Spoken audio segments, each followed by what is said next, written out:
Hello, Rosemary. How are you today? I'm well. How about you? I am well here. Just a little bit smoky from the fires in Washington and Oregon State coming up across the border. But Customs is slowing them down. So as they try to sneak apart. How are you where you are? It's a beautiful day. Temperatures in the 60s. I just came back from a bike ride, and I thought this is just about perfect weather for a bike ride. Oh, yes. I spent 3 days on a bike ride. Came back yesterday or Monday. Good heavens. Well, actually, it was a motorcycle, so it was cheating. Went up to an old mining ghost town and puddled through a 1800s cemetery. So it was kind of fun heading up there. But it's good to be back and looking forward to talking to you about this near-death experience. Which is pretty dramatic. It is. I've got a number of very, very well-known psychic friends who every time they've died, they come back with the best way of putting it is an upgrade in their abilities. It's fascinating, absolutely fascinating how different people come back after dying. What was it that got you to where you ended up? Now, just so my listener knows, Rosemary, this kind of goes back even prior to you in your temporary passing away and crossing over. Your husband, he had an untimely death. Yes, he was the man that I thought was the love of my life. I thought he was the answer to a lifetime of prayers, literally. I met him in my 40s and married soon thereafter, and he was my beloved husband. And then in April 2016, he was a lawyer, came home for lunch one day, sat down in a chair and put a Glock in his mouth and ended his life. And I lost my mind. I am a writer. I was a reporter for a time. I've written just about everything a person can write in the last 30 years. I've also written 9 books. So I'm your typical artistic, way too sensitive soul. So everything about this just sent me off the cliff. I lost my mind. I went down about as low as a soul can go. I was unable, not surprisingly, after he did this, I did not sweep in the house again after his funeral. And my background is in architectural history. So that house was very important to me. But after this, I wanted nothing more to do with it.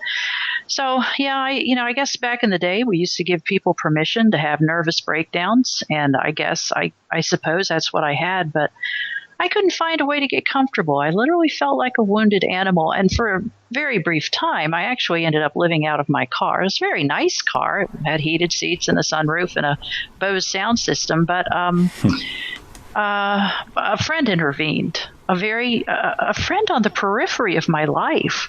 Because my friends, here my husband was a prominent attorney, and I was the writer who'd had some success in my fun little niche career. And now I was losing my mind. So all of our friends certainly disappeared. So a friend intervened and she said, "You're not going to live out of that car. That's not happening." And she invited me to come live with her. And she helped me. I lived with her 4 months. And I had lost the ability to eat solid food. I was living off liquid nutrition drinks. I went about as far as a person can go. And then inch by inch, I kind of thought I was getting better. Although one thing that was very vexing, I just wanted to die. Every night I would pray, "God, either heal me or let me die in my sleep. I can't take any more." And given that I wasn't, every morning I woke up, I was disappointed. Profoundly. So I made a plan to end my life. And that plan brought me I'm not even sure I should say this, but that plan brought me a lot of peace. It was a way out. So, but every day I fought those temptations. And then, I I was fighting that and kind of running out of road. I was relying on nothing fancier than human will to keep from ending my life. And by the way, an aside, suicide widows, as we're known, we are, depending on whose statistics you accept, we are 12 to 48 times more likely to commit suicide than the average population. Because, one, the pain is so great, and two, it seems like the only way out. So then came August 2018, and I was doing some yard work, and I felt something happen internally and went off to a gynecologist, and I was diagnosed with cervical cancer. And then I was sent on for more tests. I was actually sent to an oncologist, and I was put in the hospital. It was a little outpatient thing. They were going to do a cervical biopsy to determine how far the cancer had spread. So that was the plan. And that's what took me out. I woke up from that. It's like a 20-minute procedure. It's really not a big deal, or it's not supposed to be. But yeah, when I woke up from that procedure, an RN roused me and said, it's time to go to the bathroom and, get yourself dressed. And I came back from that and told her, I said, look, I'm bleeding profusely. And she said, you'll be fine once you get home. And 2 more times, 3 times total. I said, nah, I'm 59 years old and this shouldn't be happening. But they sent me home anyway. And once at home, I wasn't home an hour before an ambulance was summoned, went to an ER. And it was at the ER they made a few more mistakes and sent me to my reward. I bled to death. That was the cause of my death. Actually, later it was affirmed my heart had stopped from catastrophic loss of blood. Oh, wow. It's listening to you talk, it basically and describe the event itself, the suicide, and what happened to you after. I look at my police brain kicks in, and my experience with people who've gone through these things, and the need to step away, and the unfinished, the why, the constant question, why did he do this? Why did he do that? What am I going to do now? And you actually separate yourself from society. And that's a good point. It's very, very interesting when you look at it from the outside as a third party looking at it. You can actually see you're moving into a vehicle, you're moving into a car, you're basically wanting to end it, but you don't have, you struggle with the idea of actually ending your own life. So you're asking somebody else. In this case, you're asking God to take you. And then a friend of yours steps in and says, hey, I can give you a hand. You shouldn't be living in your car again, and come back. And all of a sudden you now have a support system that you didn't have before. And you have another human supporting, and you're close to that person. You're seeing that person basically all day if you want. And they're around to bounce questions off of and have conversations with and spin that around in your head. So for me, it's always interesting to look back, because I've investigated a number of suicides or apparent suicides, and the follow-up with the family going on years later and checking in on them and seeing how everybody's doing and the transition that they go through.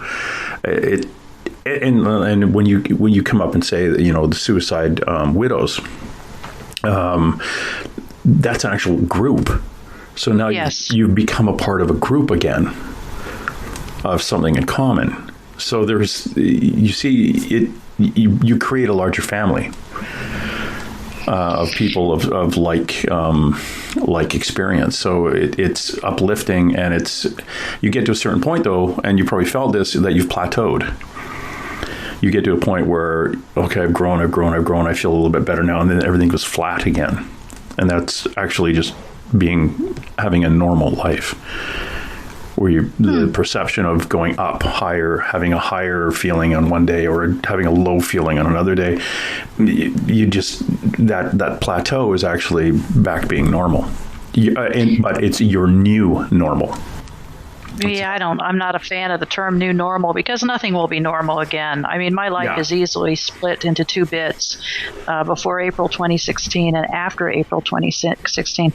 And had my friend, and again, she was really on the periphery of my life, had she not intervened, because I also became addicted to prescription drugs and alcohol. Mm-hmm. And had she not intervened, I have 0 doubt I'd be dead. And then another friend, after 4 months with my friend Tracy, She said, it might be time for you to move into a home of your own, which is very reasonable. I mean, this was not intended to be a forever situation. And another friend came forward, and I shared a home with him because I was not able to care for myself still. No. And, if anyone listening to this is thinking about suicide, I can tell you, anybody that loves you, in fact, there's a quote from Red Reddington in, what's that movie with that show with James Spader? Oh, shoot. It's a very popular show with Red Reddington as the character and James Spader as the actor who plays him. But there's a scene where somebody's talking about suicide, and Red Reddington, the character, compares it to a suicide bomber. Somebody puts on a vest full of explosives, and he says those closest to the bomber are destroyed. Yeah. And even those on the periphery or on the outer edges are damaged for life. And my husband's last 4 words were a text to me blaming me. I mean, it just said, "This is your fault." And that was the last 4 words he ever articulated on earth. And that took me to the depths of hell. Because as a sensitive, empathic soul, it would have been more merciful if it would have been more merciful for my life to end that day as well. So 2.5 years later, I'm still praying every night. In fact, I had 3 prayers: God, either heal me or let me die. 2, spare me the life review. And people think I'm joking. I am not. I had been afflicted by the most horrific nightmares. And you mentioned your other career as in law enforcement. There are things that happen to the human body, certainly in a suicide by gunshot, that no one's really designed to see. We're not supposed to see violence on that level. And the nightmares were, I hated being awake and I hated being asleep. That's why death seemed like the only respite.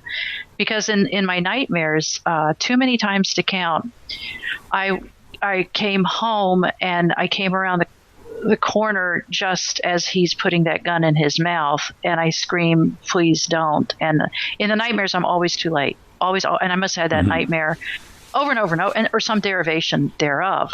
So it just was doing me in. So the second prayer was no life review. And then the third prayer was, there were a lot of legal messes to clean up after his death. And there were a lot of very weighty decisions that had to be made. And my third decision was, please, I can't face any more difficult choices. They were agonal, just agonal. And oh my gosh, and people who want to support somebody who's been through a tragedy of this magnitude do not offer advice unless you have been through a very similar experience. A lot of people say, well, you should wait a year before you make any big decisions. You know what? When your husband blows his brains out, that's not an option. Maybe if he'd gone in a hospital bed and it had been peaceful and we'd had some preparation, but nope. So a lot of people just made things worse with their inane and even foolish comments. So that was one of my prayers: is no more decisions. I can't handle anymore. I was overloaded. So even at 6 months out, my friend, we shared a rental home, and he helped me. He helped me with minor tasks like eating. And he would make dinner every night. And I lost a great deal of weight at this time. He would make dinner every night and literally put a plate beside me wherever I was. And he'd say, I know you have a lot of trouble eating, but just try for Teddy. My dog is Teddy. He'd say, just try for Teddy. Eat 1 bite, just 1 bite. I just wish I could grab people and do a Vulcan mind meld of what suicide does to the survivors, because it eviscerated me. It absolutely destroyed me. So when I look back at my journal, shortly before I died from this cervical biopsy, bled to death and died, I wrote in the journal just days before this whole cancer thing began. I wrote, this is my gratitude list. I wrote, I did not kill myself today. It was a win. And then I wrote, God, please save me from these devilish temptations.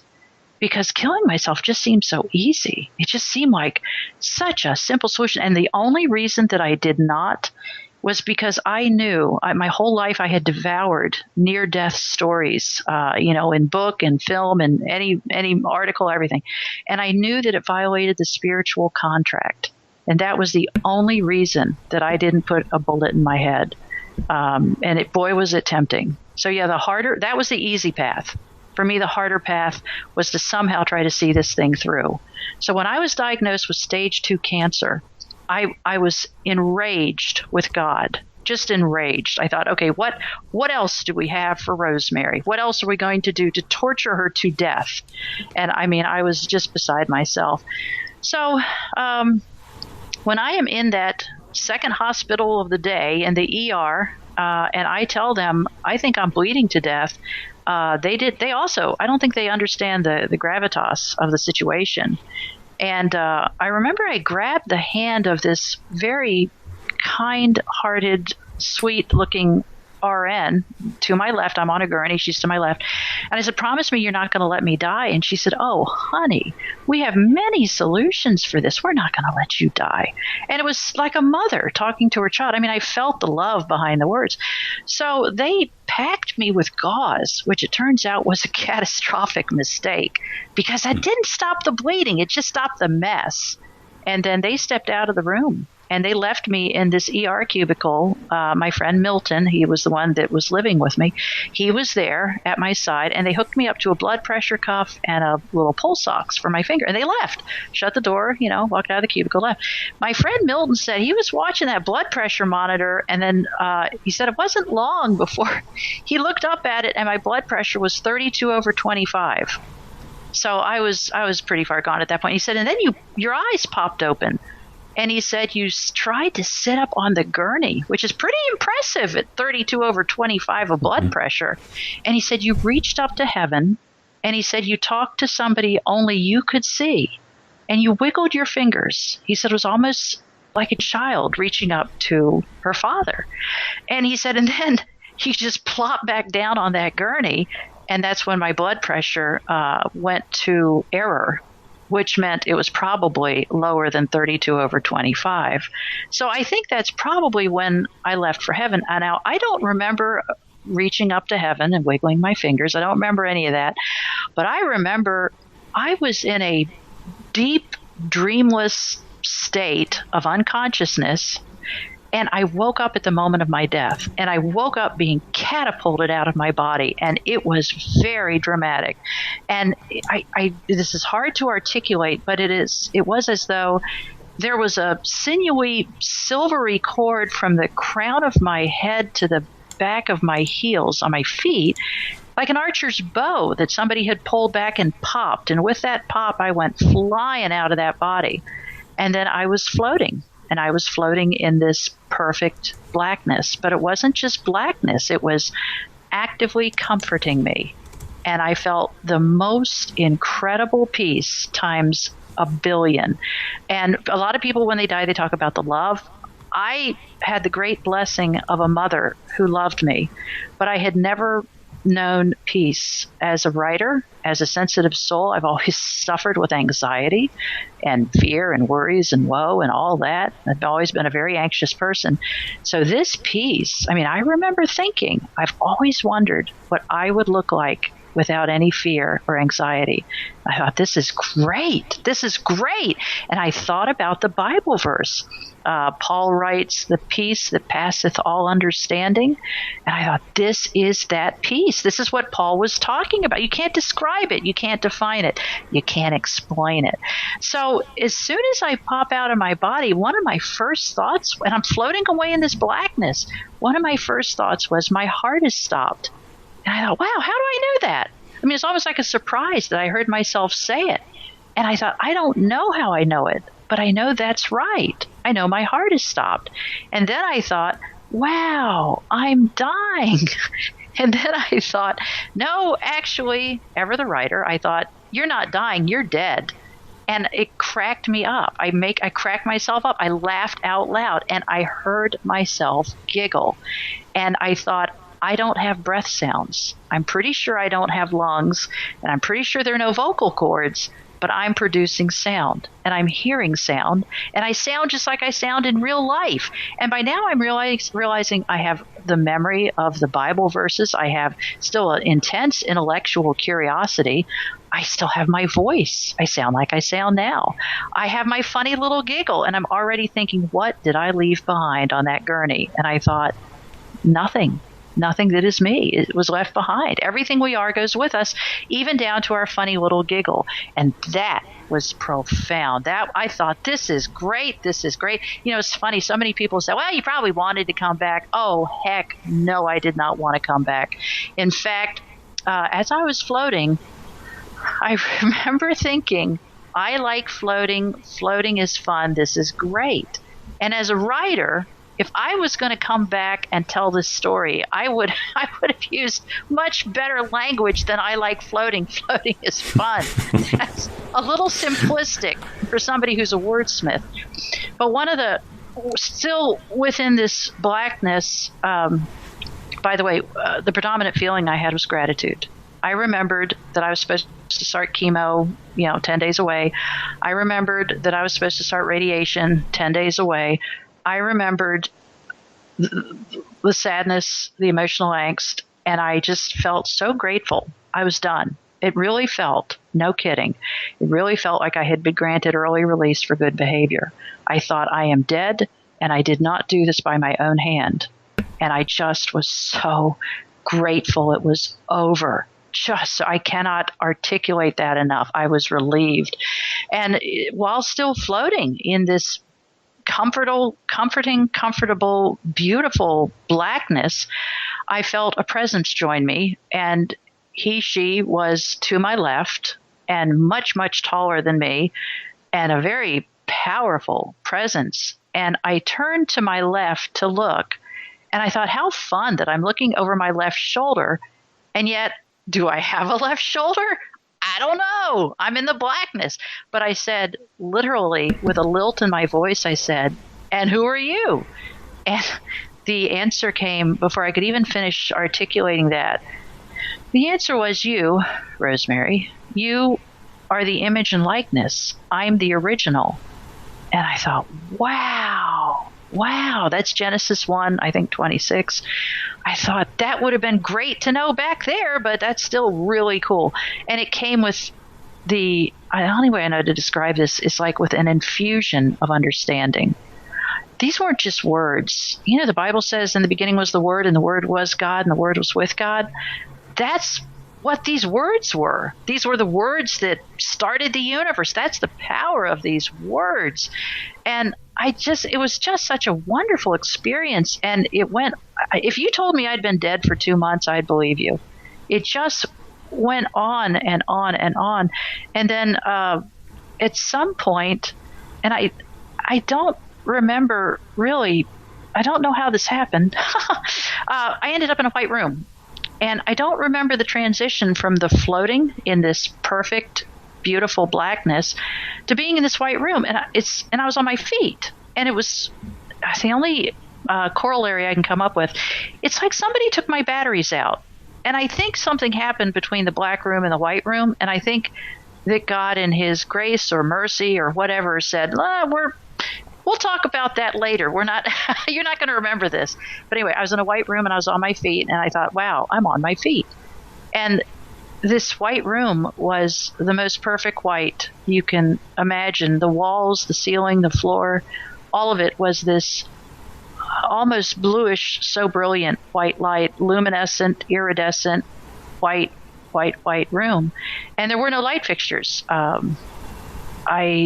It was the walls and the ceiling were creating this brilliant but not painful whiteness.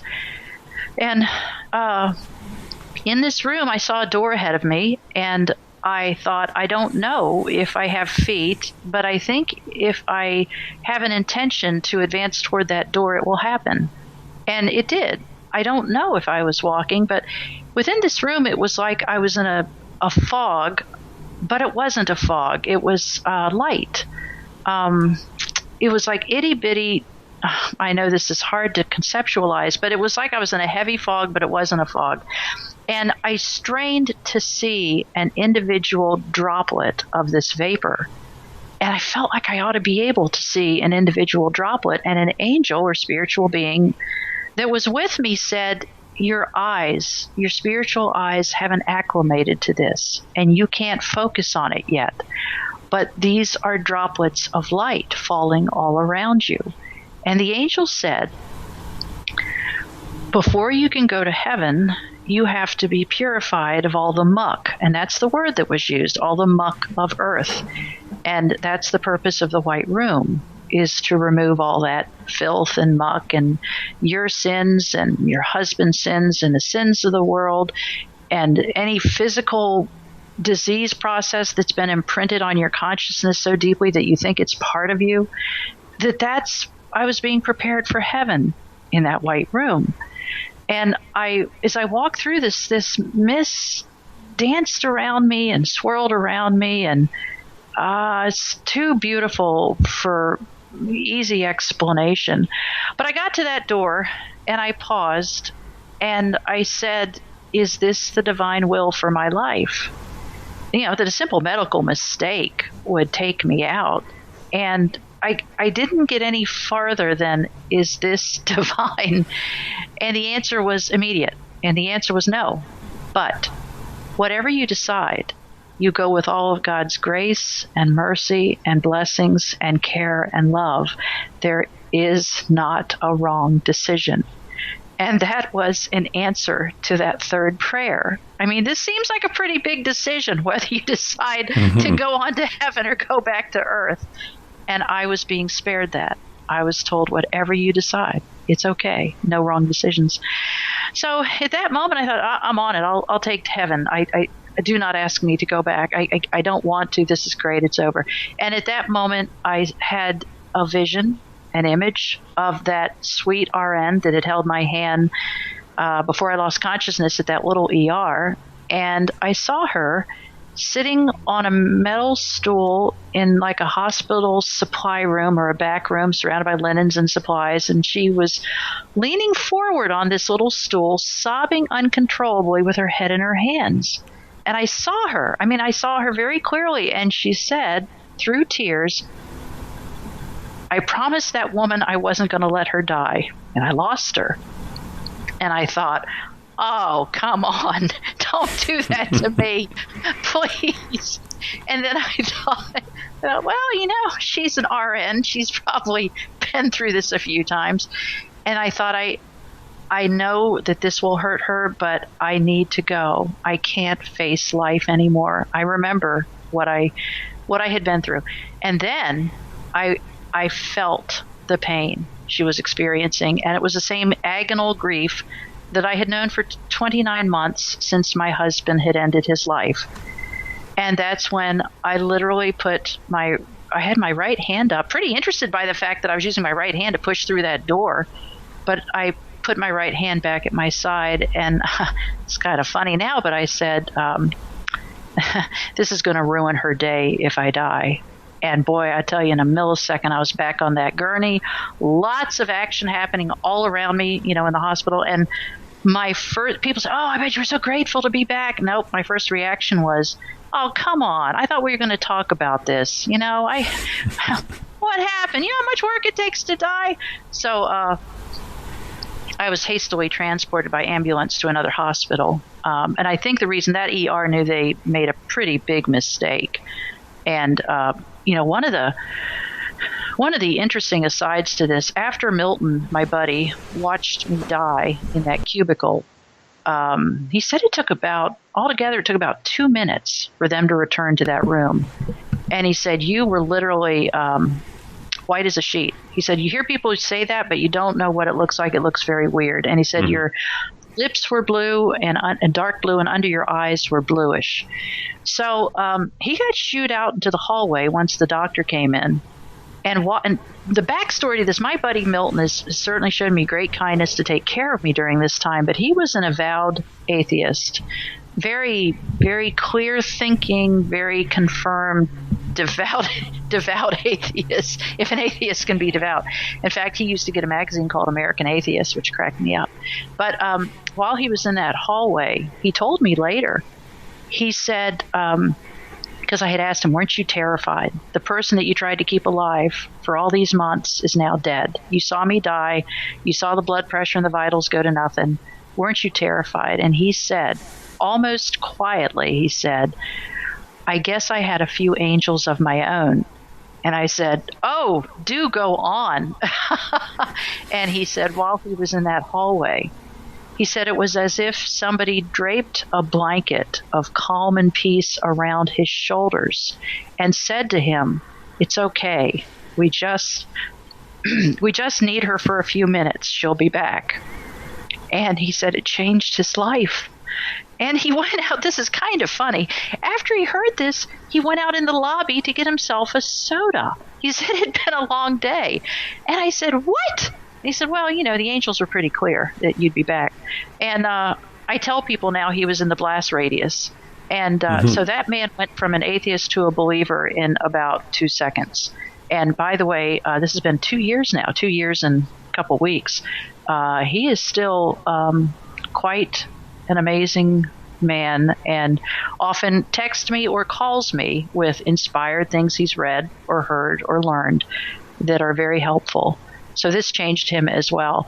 And it changed me in a lot of ways. As soon as I came back from this, I realized I was different. I wasn't sure if I was even alive. I wasn't sure. It's very off-putting when you're dead and then you're alive again. I was kind of disoriented. People say they feel like they're 50% in that world and 50% in this one. I felt like I was 95% in that world and 5% in this one. And the angels for the next few days literally swarmed me. They sang me songs, and it was the most beautiful music a human being could imagine. And I would tell the angels, I'd say, I'm really, really good with architecture and with houses, not so much with music. I don't think I'm going to be able to remember the lyrics, the melody. And the angels told me, they said, "This is not for you to remember. This is for your healing. This is for your peace. This is for your joy. This is for us saying, it's good you came back. And here's what life is going to be like. It's going to be like angels singing to you." So I was in the hospital for 4 days, and then I went home. And as soon as I got home, I started selling off all of my worldly possessions. I would stand over I had all kinds of furniture and stuff. I would stand over each item and say a prayer. And I would say, this item has brought me so many blessings. May it bless just the right person now. So I kind of emptied out my house, item by item. And then I sold my car back to the dealership. I only had that car 8 months. And then I sold my house. And my house sold in 2 hours after I listed it. And then I had purchased a slightly used Prius, and I got in that Prius and I drove 1,000 miles due west to start a new life. Wow. We are talking to Rosemary Thornton about a near hat. If you want to follow her on Facebook, you can. Just bounce over to Facebook. Now, we're going to talk about her website a couple of times during the program here, but it's under modification, hasn't been completely modified yet over to where she's going with her upcoming book. But her website is Sears Homes, all one word, searshomes.org. And if you want to get a hold of Rosemary and ask her some questions yourself, feel free to bounce over to that website and get a hold of her through there. Rosemary, driving back a little bit more, what did the angels look like to you? Or can you describe what they look like? Well, it's funny. People have asked me, that's probably the most frequently asked question is, what did they look like to you and to Milton? To me, they were tall. They were tall beings of light in kind of a quasi-human form. And yet I could not discern a specific human physique, but it was just like a beam of light, a beam of living love, of living light. And when they sang, they got more sparkly, and the sparkles moved with more energy. And they were singing, praising God and glorifying God. And it was, I would sob when they sang. I'm sorry. There's only 3 things that make me emotional in retelling this story, and one is Milton, one is the angels singing, and 3 is the no choices at the door. But yeah, the angels singing was quite something. But yes, they sang beautifully, and it was something else. It was just something else. Going back in the memory of, I know you can't remember the words or things like that, but do you recall a lot of that singing in tones? Like tonal, more as opposed to constant words. the music was coming in like a tone and like very like the old. Right. Yes, the meditation of Om. Yeah. I would say it was, and again, I think our near-death experiences are very customized. For me, it was like hearing the hymns on the most beautiful pipe organ, and the singing was very lyrical. There were specific lyrics, and when they would sing to me, like I said, they got more sparkly. It's like their sparkles were energized. I would sob. And I'd say, please don't stop. It's I have a background in ham radio. Are you familiar with ham radio? Yes, I'm old too. Yeah. It was like putting 100,000 amps through 60 amp service. It was almost too much. See, I cried. The reason I was pointing that out, or trying to dig down a little bit further into that, because I've been around sound healers. And like when you say on one of those old pipe organs, the long drawn out notes. Yes, a long drawn out note at a certain frequency is healing for certain parts of our own energies. And I was just curious if that was kind of part of your healing, the music and song itself.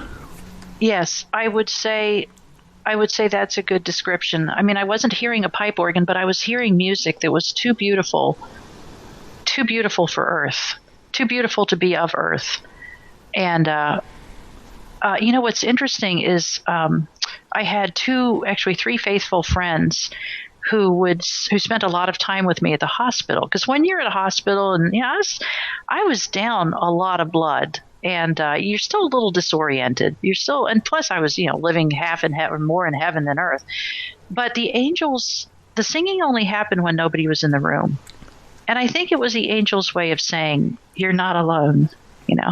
We're right here. We're watching over you. You're not alone. And another interesting thing, for the first 24 hours after I was back in the hospital, I felt internally that things were wrong. And there was an expectation. The blood work showed that I'd had a heart attack, and then my heart stopped because I had the elevated enzymes. And there was an expectation that there'd be an awful lot of things wrong with me. I was without a heartbeat for more than 10 minutes. And the interesting thing about bleeding to death is they can't even do CPR because the risk is that you just bleed. They're pushing out more blood. So I had an ER doctor tell me that I talked to later that they have to kind of seal the tank first, seal the leak, refill the tank, and then get the heart going again. So I was there was an expectation for a 59-year-old woman to bleed to death, have a heart attack, and die, that there'd be a lot of subsequent problems. And when they're wheeling me down the hospital hallways for, test and check my heart and all this other stuff, I said, oh, it's okay. The angels said if I agreed to come back, I'd be A-okay. We don't need to do these tests. But they did anyway. And the report was always the same. Mrs. Thornton, you're a very lucky woman. Everything seems fine. You seem to be in all of your organs are fine. And there was concern about the kidneys, the heart, and of course the brain. We believe that 3 minutes without oxygen and your brain is mush. And none of that happened. But I was promised that if I came back, everything would be fine. And then ultimately, it took a lot of tests, and they had to wait for me to heal from the blood loss, but ultimately it was affirmed that every vestige of the cancer was gone, which is pretty dramatic. That was a big deal. Oh, yes.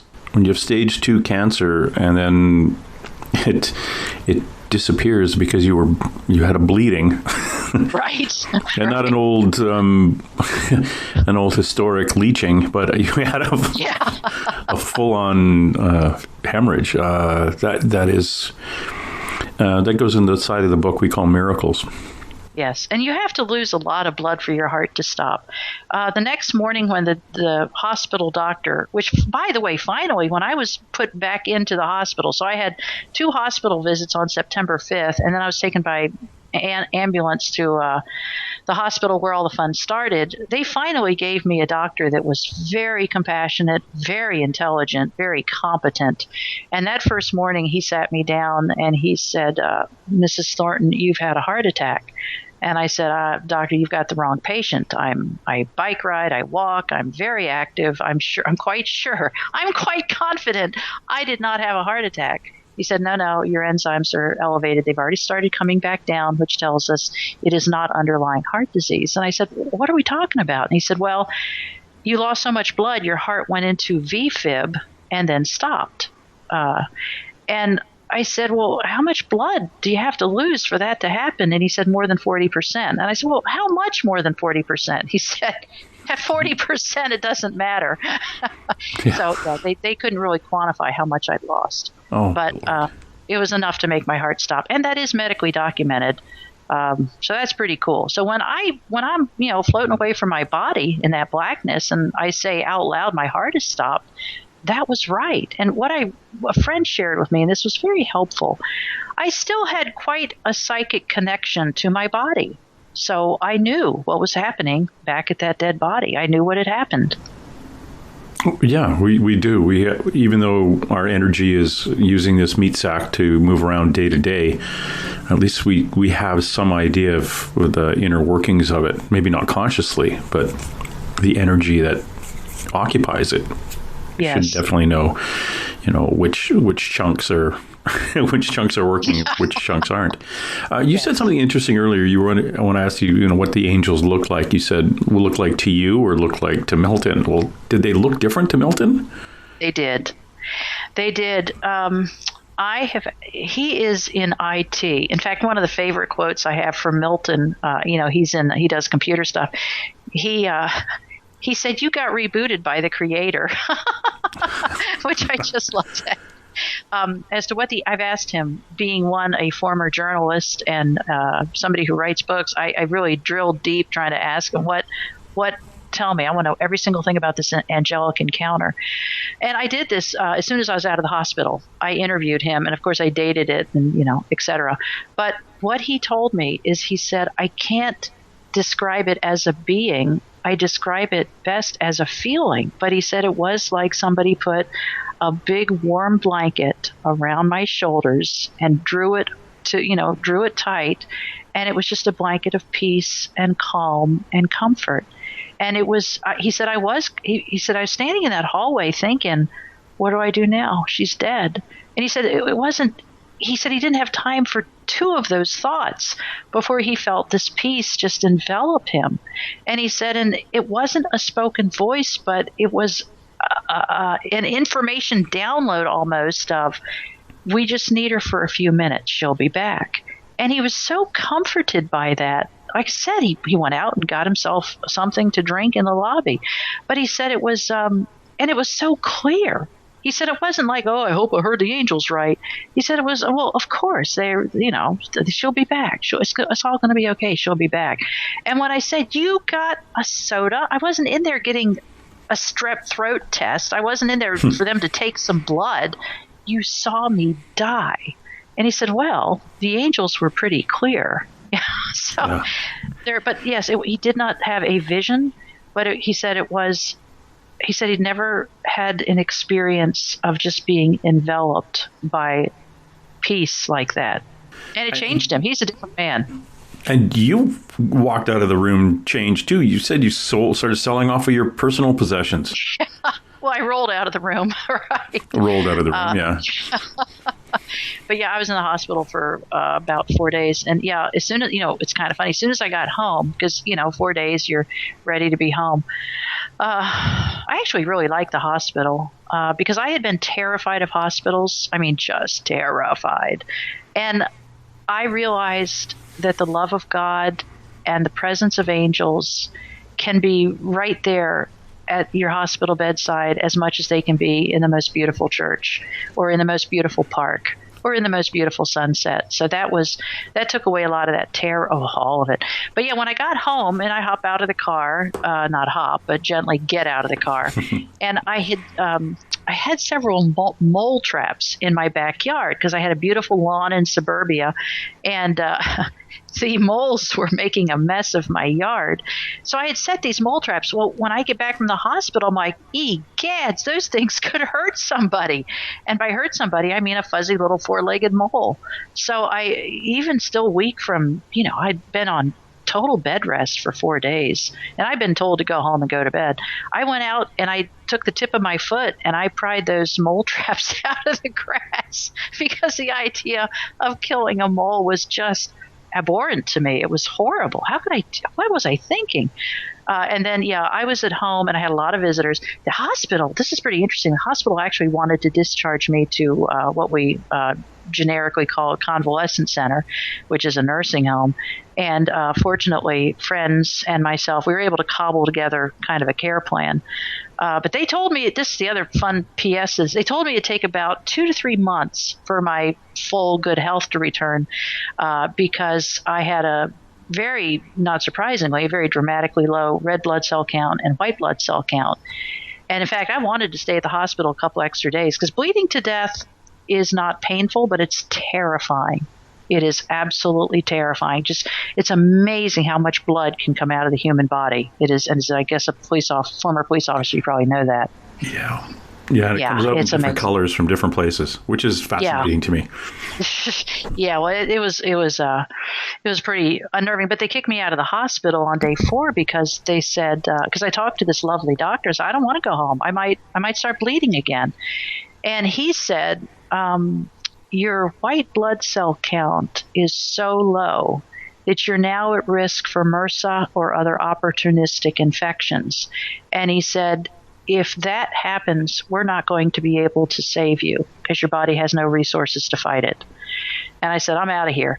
So at home, I continued to pray. And by the way, I did a lot of praying throughout this and had friends praying for me. And then at 10 days, it was 12 days, I went back for blood work. And after they reviewed my blood work at day 12, they said, there's a mistake in your blood work. And I said, what's the mistake? And they said, well, your numbers, they're all textbook perfect. And I said, oh yeah, the angels told me they'd take care of it. They said it would all be fixed. And the doctor said, this is impossible. And I said, well, I'm back on my bike again. I feel fine. And she said, you're what? And I said, yeah, I'm back, right, small, gentle, easy rides. But yeah, I'm back on my bike and the breathlessness is gone. So that to me is also an amazing part of the story. There was an expectation to take 2 to 3 months, and in 12 days, the numbers were perfect. Textbook perfect. I love that. And textbook perfect, and somebody else is writing a new textbook now because we'll call it the Rosemary Thornton textbook of what the hell happened to her. Oh, what the heaven. So, the other PS to this is ultimately there was a second surgery to affirm that the cancer was gone. And I ended that would have been a little bit stressful. Oh, we're just going to do surgery on you again, but everything will be fine. Yeah, I've heard that. What? How many times before? Well, what's funny, I had to find another oncologist because the first one insisted I go forward with the chemo and the radiation that had been all scheduled and set up. And because they already I thought, payments. Yeah. Yeah, I thought, I don't think I want to do that until we make sure. I said, I think I've heard those angels pretty clearly, but he was very firm in his belief that that was the smart thing to do. So I found another oncologist, and they insisted on waiting a handful of weeks because I was still telling everybody who'd listen, I died, I went to heaven, I floated in the blackness, I saw the white room, I talked to the angels, it was great, I came back changed. And the doctor was the second oncologist. She was a lot more interested in the fact that I bled to death from a cervical biopsy. She wanted to talk about that a lot more. So I thought that was interesting. But yeah, the second surgery, she insisted on having 2 pints of blood in the room on standby. And as it turned out, they were not needed. But she was a wonderful woman. She said she was also praying for me. She said, my reputation is on the line. You've seen the great Dr. Fill in the blank from this city who's well known throughout the state. And if you're wrong, I'm going to be the one who, backed up the crazy lady who said she was healed in heaven.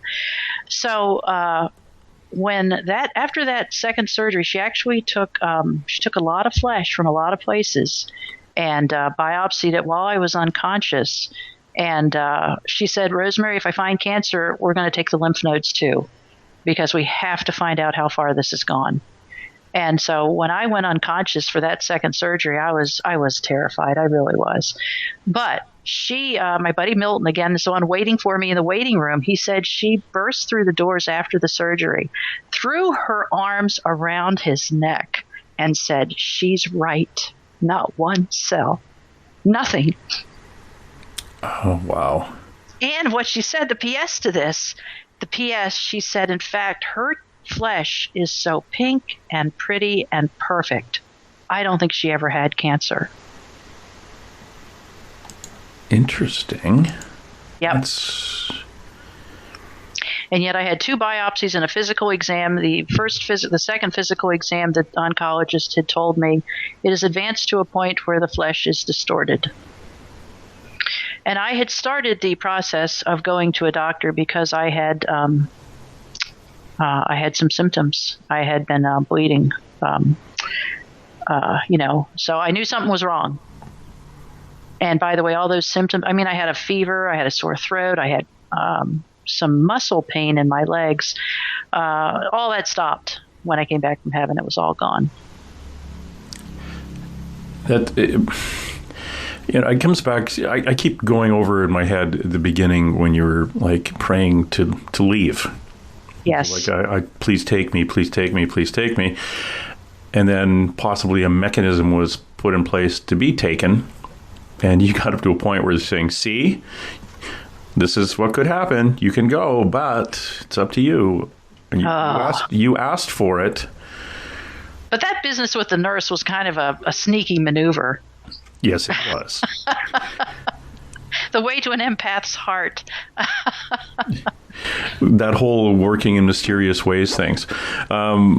It's now what you're doing with the information you have and what you're doing in this next chapter of your life with that information.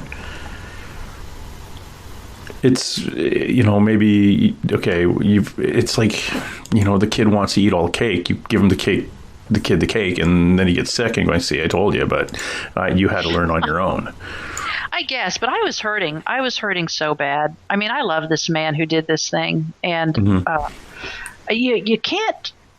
You are in a unique position to understand how your husband, how seeing the things that happen after a suicide mess you up. Well, yeah, that's your PTSD. Right. That's your full-on post-traumatic stress, all the symptoms afterwards, all how to deal with things. I can imagine, this is one of the things that I feel glad you had a Milton with you, because one of the biggest parts of your PTSD would be, and people who've never experienced this don't understand it, is literally paperwork. Huh. You have to fill out this form. It comes and you just push it to the corner of the desk. Huh. And you need somebody else either to do it or to put it down in front of you and say, sign this, check this box, I will mail it for you. And dealing with an estate, dealing with all the legal side of things, every piece of paper is a trigger. That's true. That's fascinating, because that's exactly what he did. He would have me, and this is how much I trusted this man, he'd have me sign a book of checks, and he'd say, we have to pay the bills. We have to pay the bills. We have to pay this attorney. We have to do this. And I would just walk around the house crying, saying, I can't. So he stepped in and he took care of all of those details. The first 2 months I could not drive. I've always, I took auto tech in high school. I've always had a thing about cars. I lost the ability to drive a car. How messed up is that? I just couldn't. I just couldn't put it all together. And honestly, in retrospect, it's more like I had a stroke. And I think, again, that's part of the trauma and the PTSD. Your brain just gets fried. I lost the ability to read for 2.5 years. I could look on a page and I could see there's a whole bunch of words, but it's like somebody took all those words and put them in a bucket and threw them against the wall. And I'm like, yep. Right. I don't know what they're saying here. This is embarrassing. A year out, I handed him a cake box. I was trying to make a cake. First time I stood at the stove in a year. And I handed him the box and I said, there's a recipe here. but it's stuff about eggs and oil and water, and I don't know what it's trying to tell me. Please help me. I mean, I've written 9 books. I've written hundreds of articles, and I couldn't read the recipe on the back of a cake box. Yeah. That's what PTSD or trauma, whatever you want to call it, does to your brain. That post-traumatic stress digs. It's amazing. I went through it, and in as a policeman, it's not from what you've seen or what you've done, but it's how management or an authority within the system treats you as a result of what you've seen or what you've done, which is the weirdest thing. And you can get into, on the whole, it's in my experience too, only empaths suffer from PTSD, which is a whole other conversation, because we're always trying to do well. We're always trying to say, look, this is what I did. I did a good job, right? I'm supporting you, or I'm supporting this. This is what I did. And if somebody slams that down, now you get a trauma like you experienced, then you saw the aftermath, then everything that flows from, like, it's the drop of water in a pond. Everything that flows from that out, and that is dealing with the paperwork, the banking, the estate, dealing with having to walk into a room and seeing a piece of furniture, a piece of clothing, walking down the street and seeing the same tie being worn by somebody that your husband used to wear. Things would trigger out of a smell, like the actual smell of something would trigger it, and it's learning the triggers and having to work your way through them.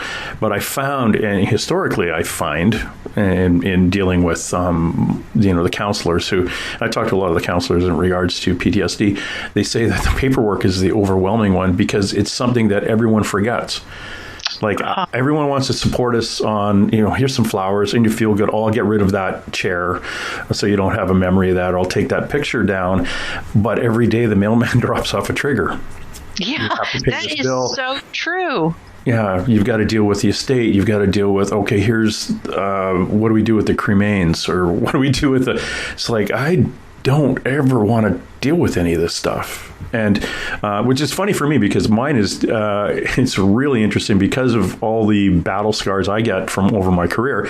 I get an allowance from Veterans Affairs. I get a veterans allowance because we fall under the military. Anyway, it's a whole other issue.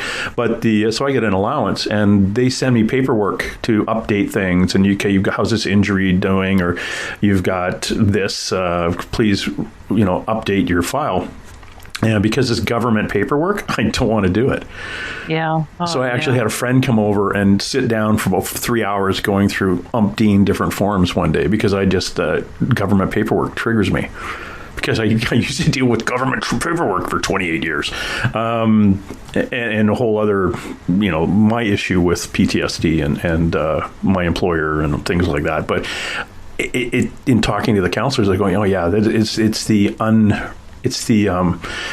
most kind of put off to the side trigger is the paperwork, and it's one of the major triggers that really gets people.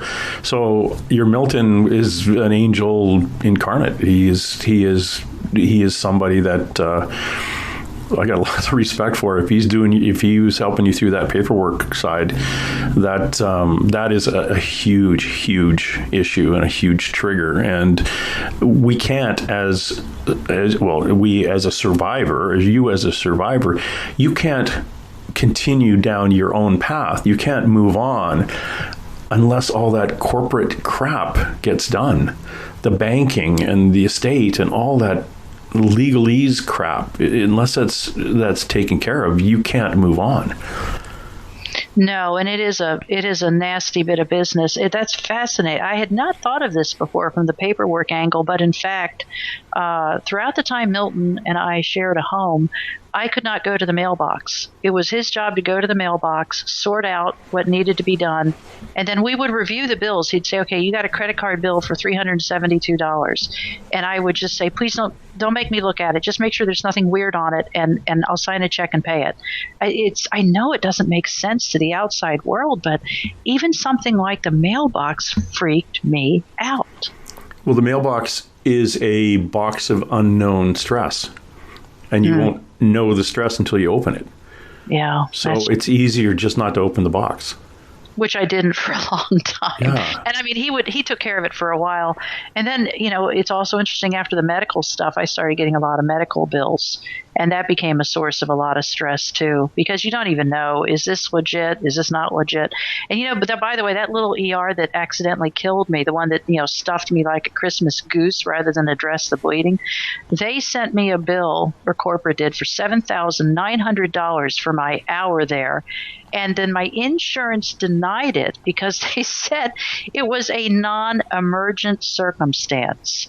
And I said, oh, you mean where I bled to death and they had to restart my heart with electricity? That's a non-emergent circumstance. But anyway, ultimately, I did prevail. Well, do you now own that small? And this is the other thing too. Is when we are suffering from trauma, there is a legal remedy for malpractice by physicians, but a lot of time people don't grab an attorney quick because that's a trigger, having to deal with the hospital again. I actually made a conscious decision to not sue. My dead husband was a litigator, and he was involved. One of the last lawsuits before he killed himself was a $40 million lawsuit. I know that filing a lawsuit against somebody is akin to declaring war, and I just wanted peace. And I have enough. I have enough for my needs. I just couldn't do it because, there's interrogatories, there's depositions, there's hearings. It is endless. It's just endless. It is, and it goes on for years too. It's not like, okay, we'll cut you a check tomorrow. It's going to be the next 7 or 8 years of having this over your head. But still, for them to send you a bill, even it's like, okay, you guys screwed up, but yeah, okay, we screwed up, but you want to pay this for us? No. Well, and there's another PS to this. They called me within days of when I got home. The hospital megaplex that was involved in all this called me, and they said, "Hi, Mrs. Thornton, we're doing a survey based on your recent visit to the ER and, blah, blah. Can you give us a synopsis of your opinion of your stay there?" And I said, "Oh, sure. You mean... Are you sitting down?" Yeah. I said, "Other than the fact that you screwed up everything you touched and sent me to my reward and caused my death and I had to be resuscitated with electricity, other than that, everything was just swell." And apparently the kid did hear me, this young man who called for the survey. I had a friend who had a biopsy at that same hospital about 3 months later, and he said, now after they do a biopsy, inpatient, whatever, he said, or outpatient, he said, they make you go sit in a chair for 3 hours and be observed. And he said, "I have a feeling that was you that did that." And I said, "Probably so." Okay, yes, that's the hospital's new policy is that. I want you to focus on that. I want you to take that, just that little bit of that tidbit of information, and then expand it on the thousands of people that now come into that facility, and the possibility of, as a result of your event, how many lives that may save as a result of you crossing over and coming back, having that conversation, or even, did your event start a ripple that in the long run saves other people's lives? Well, that's a nice thought. I don't know. I don't know how widespread that is. But honestly, I was kind of gratified to hear that they realized how badly they screwed up. when I told that nurse 3 times, something's gone awfully wrong. And she kept saying, honey, when you get home and lie down, you'll feel fine. And I knew she was wrong. But I was not experienced in the ways of hospitals, so I just meekly acquiesced and said, okay, I'll go home. I'll go home and die. But, the other thing is, I think this event needed to happen. I really believe this was something important that had to happen. Because my prayer had been, God, let me die or heal me. And in fact, I got both, which is pretty remarkable. And again, this is my third person looking at your event. You asked to go and to be healed. You got it. The periphery, what happened to people like the little angelic nurse sitting on the steel stool? How did this change her life? Look what happened to Milton. The blast radius, your blast radius, how did that affect other people? And how did that change the trajectory of their lives? Where were they in their life? It's like one of those old TV shows or an old movie where this is happening, the protagonist, but there's other people, they have, their lives are hectic and going day to day and whatever, and 5 different people kind of coming into interacting with the life of the main person in the film, and something happens to the main person which then explodes out and affects and actually changes the trajectory of the lives in each of the people around it. And there's people in that surgery, in that little core group that you have never seen since or never heard from since, and they may have taken something from that, and it may be just, and I would describe it as the bumpers on a little kid's bowling lane. It's like going along, and all of a sudden, poof, they're off on a different angle now, but you don't know. And it was just that slight little bend in their life, and they needed that to get, we'll call it their path, or to get back to where they're supposed to be going. Milton's the best example. He goes from not believing and not looking at the greater picture to actually researching it now and getting into it and understanding. And it was just that incident that did it. Yes. And, I guess I should include, he shared this with me after we were back home. His sister, Mabel, who's also very dear to me, had been involved. She was one of the 2 people keeping an eye on me at the hospital. So we're back at my beautiful home in Suffolk, Virginia, and I'm flopped out on the couch, and Milton's sitting in a chair, Mabel's sitting in a chair. And I asked Milton, so, how did this, what I asked him after he told the story of this angel, I said, what did this do to your belief system? And he said, he kind of slinked down in the chair, and he said, it shattered every single thing I have ever believed. Mm-hmm. And then his sister became a little emotional, and she said, brother, I've been praying for you for 30 years that you would learn about the love of God. Yeah, you all kind of came together in one point in time in history, and that glitch was you. Things changed from there. Yeah. It's a pretty profound experience. Yeah. I'm always fascinated going, wow, what would it be like to die and then come back? And then I kept thinking, nah, I'll just wait till the end and I'm good now. It's interesting. I've always believed, because I have a lot of friends who are quote unquote psychics.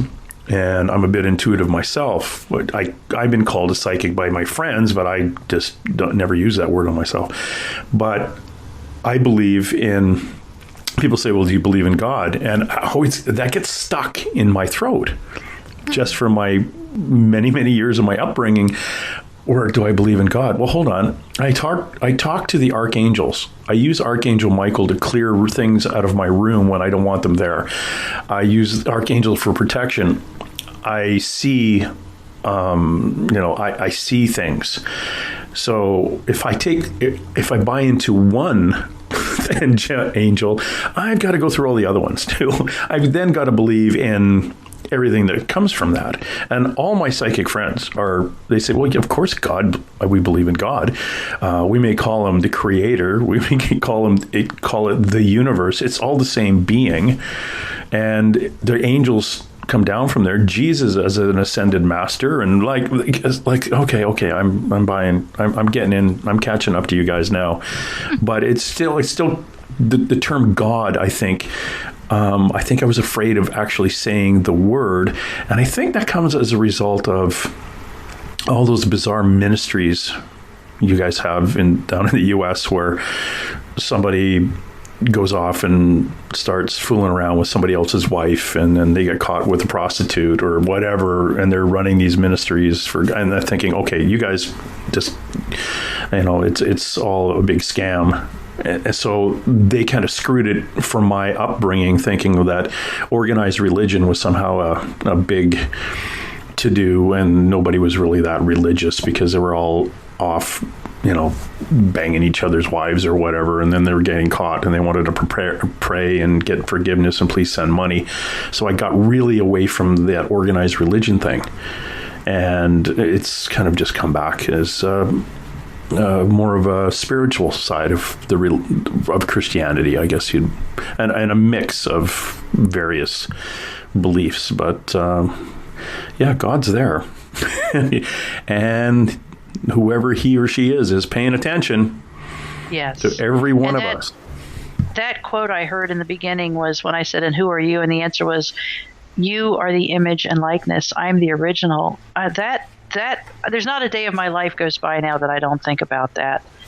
And the angels did tell me, this is some helpful information. They told me, because I was miffed. I'm still a little miffed about coming back. I mean, especially, you have a bad day or you're not feeling well or somebody cuts you off in traffic.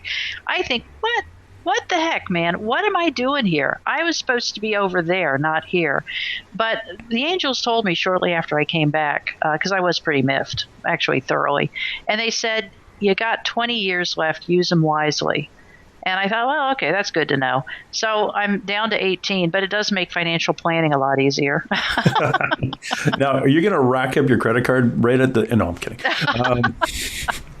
No, I actually live very simply these days. A friend of mine, Marianne Morgan, who was psychic for like Nancy Reagan and Frank Sinatra and things like that, she's died a number of times. Every time, and she knows when she's going to die next. In fact, you can ask her, but don't. So when am I going to die, and how, and where? And she'll give you the time and the date and the location and how. So don't do that. But she said, wouldn't you like to know? It'd be better for like financial planning. And I said, no, I don't want to know. I'm just going to let that go. It's just kind of funny. She always knows when she's going to die next. She'll be riding her horse, and the horse will start. The last time she died, anyway, the horse started getting skittish, and she went, "Well, I remember this. I'm going to die again." Sure enough, she died, but she's better. I think she's on her 5th or 6th death. Good heavens. But every time she comes back, she's like, sees more things. She's got more information. It's fascinating, those psychics who die and come back. And when I say die, I don't mean like, well, there's some die in car accidents or injuries, but it's usually on the operating table or on the way to the hospital in the back of the ambulance as a result of a bang on the head or something. But literally they're flatline and they're out for 3 or 4 minutes. But again, they perceive it's like hours. Yeah. Because they're traveling to different locations and talking to angels and loved ones and about what's going on, and then zapping back into their body. Really kind of pissed too. Yeah. Because it's such a good place. I understand, but I'm not going there yet. One of the things, what have you learned in this entire path that you've been on about dealing with suicide and as I said, more importantly, the healing from suicide? Well, I guess one of the big things I've learned is that one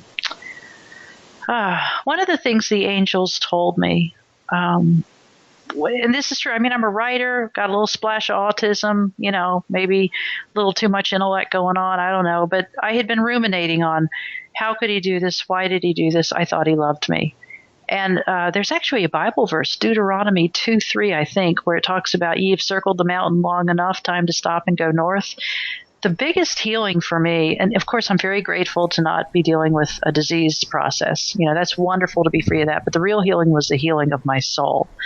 And what the angels told me was that what he did and all the et ceteras therein had been encapsulated. And it was a thing, it was there, but it couldn't hurt me anymore.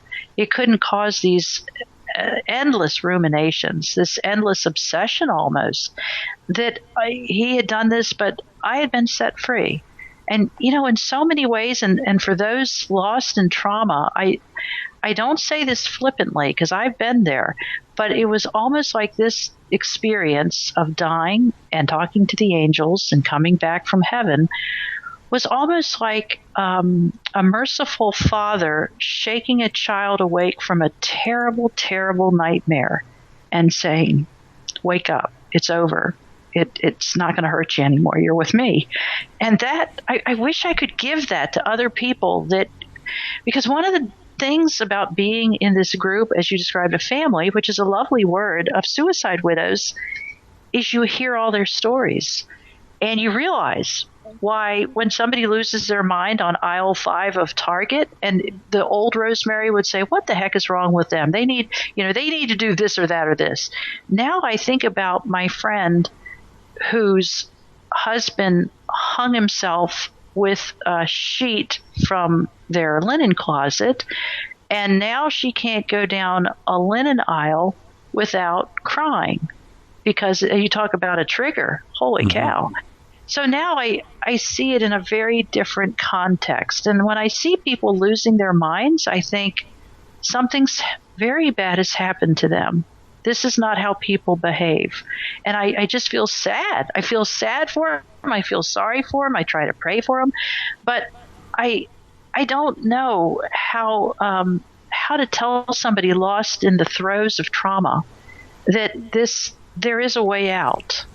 And for me, the way out was leaning on God, trusting God. And you were talking earlier about the Archangel Michael. You can't have warriors without a commander in chief. There's somebody organizing this. There's somebody putting this together. And I guess I don't know what advice I would give, except if you don't have a belief system, I don't know what you can tether yourself to when the storms come. I don't know how you do that without having faith in something bigger, a bigger plan, a bigger being, a recourse, a help, a loving father. I don't know how you get out of this unless you have faith. There's something bigger going on. Oh, yeah. It's, in my experience in suicides, you touched on it right at the beginning about when you decided you wanted to leave, you got real kind of peaceful and comfortable. Yes. That's overly common. That's almost 100%. When you have somebody coming into work every day and they're really agitated and they're, I'm going to kill myself, and they're all agitated every day coming in, and all of a sudden one day they come in and they are just love and light and peaceful and wanting to hug everyone and buying them lunch. And you're thinking, in hindsight, we go back and go, oh yeah, that was when he decided to. Right. When yes. you actually, it's very peaceful because there's an out. Yes. The trick is, if you can identify it then and point it out to them that this is why they're peaceful, there are many outs. That just happens to be the extreme one. And you say, you can continue to feel the way you're feeling now. Like, let's release what other things were keeping you here and triggering you and all this. But the hanging one is the example I used when I used to do my talks as a policeman to other police about the mindset of someone who kills himself. Because I went to a suicide where a fellow had hung himself. He was in a stockbroker and lost everything kind of scenario, and he went downstairs and hung himself in the basement, and he hung himself right beside where his 8-year-old son would come downstairs in the morning, put his shoes on and his coat before going to school.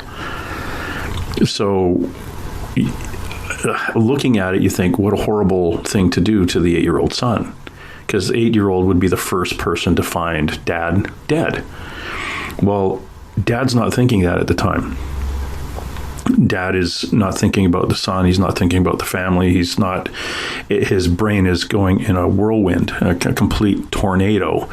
And there's no what happens next. There's no, if I do this, what's going to happen next.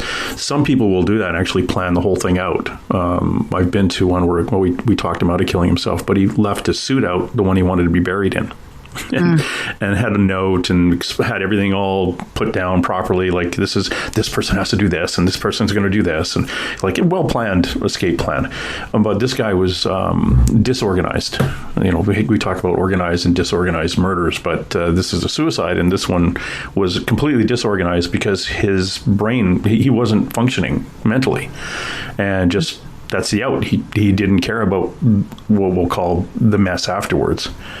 Yeah. And who would find it, because he's not thinking in this case, and he and she's are not thinking of what happens after. They're only thinking about that split second, that second that's in their head. And so I was teaching, like, as a new policeman, you don't walk in and try not to criticize too much about the person's mentality, because they weren't themselves at the point that happened. You know, the organized ones are a little bit, usually those ones are medical based, like, you know, they're dying of cancer, they're, you know, whatever, there's something is about to happen, they're about to go to prison for the rest of their life, or they're a thing where there's a complete life change they have no control over and they don't want to do it.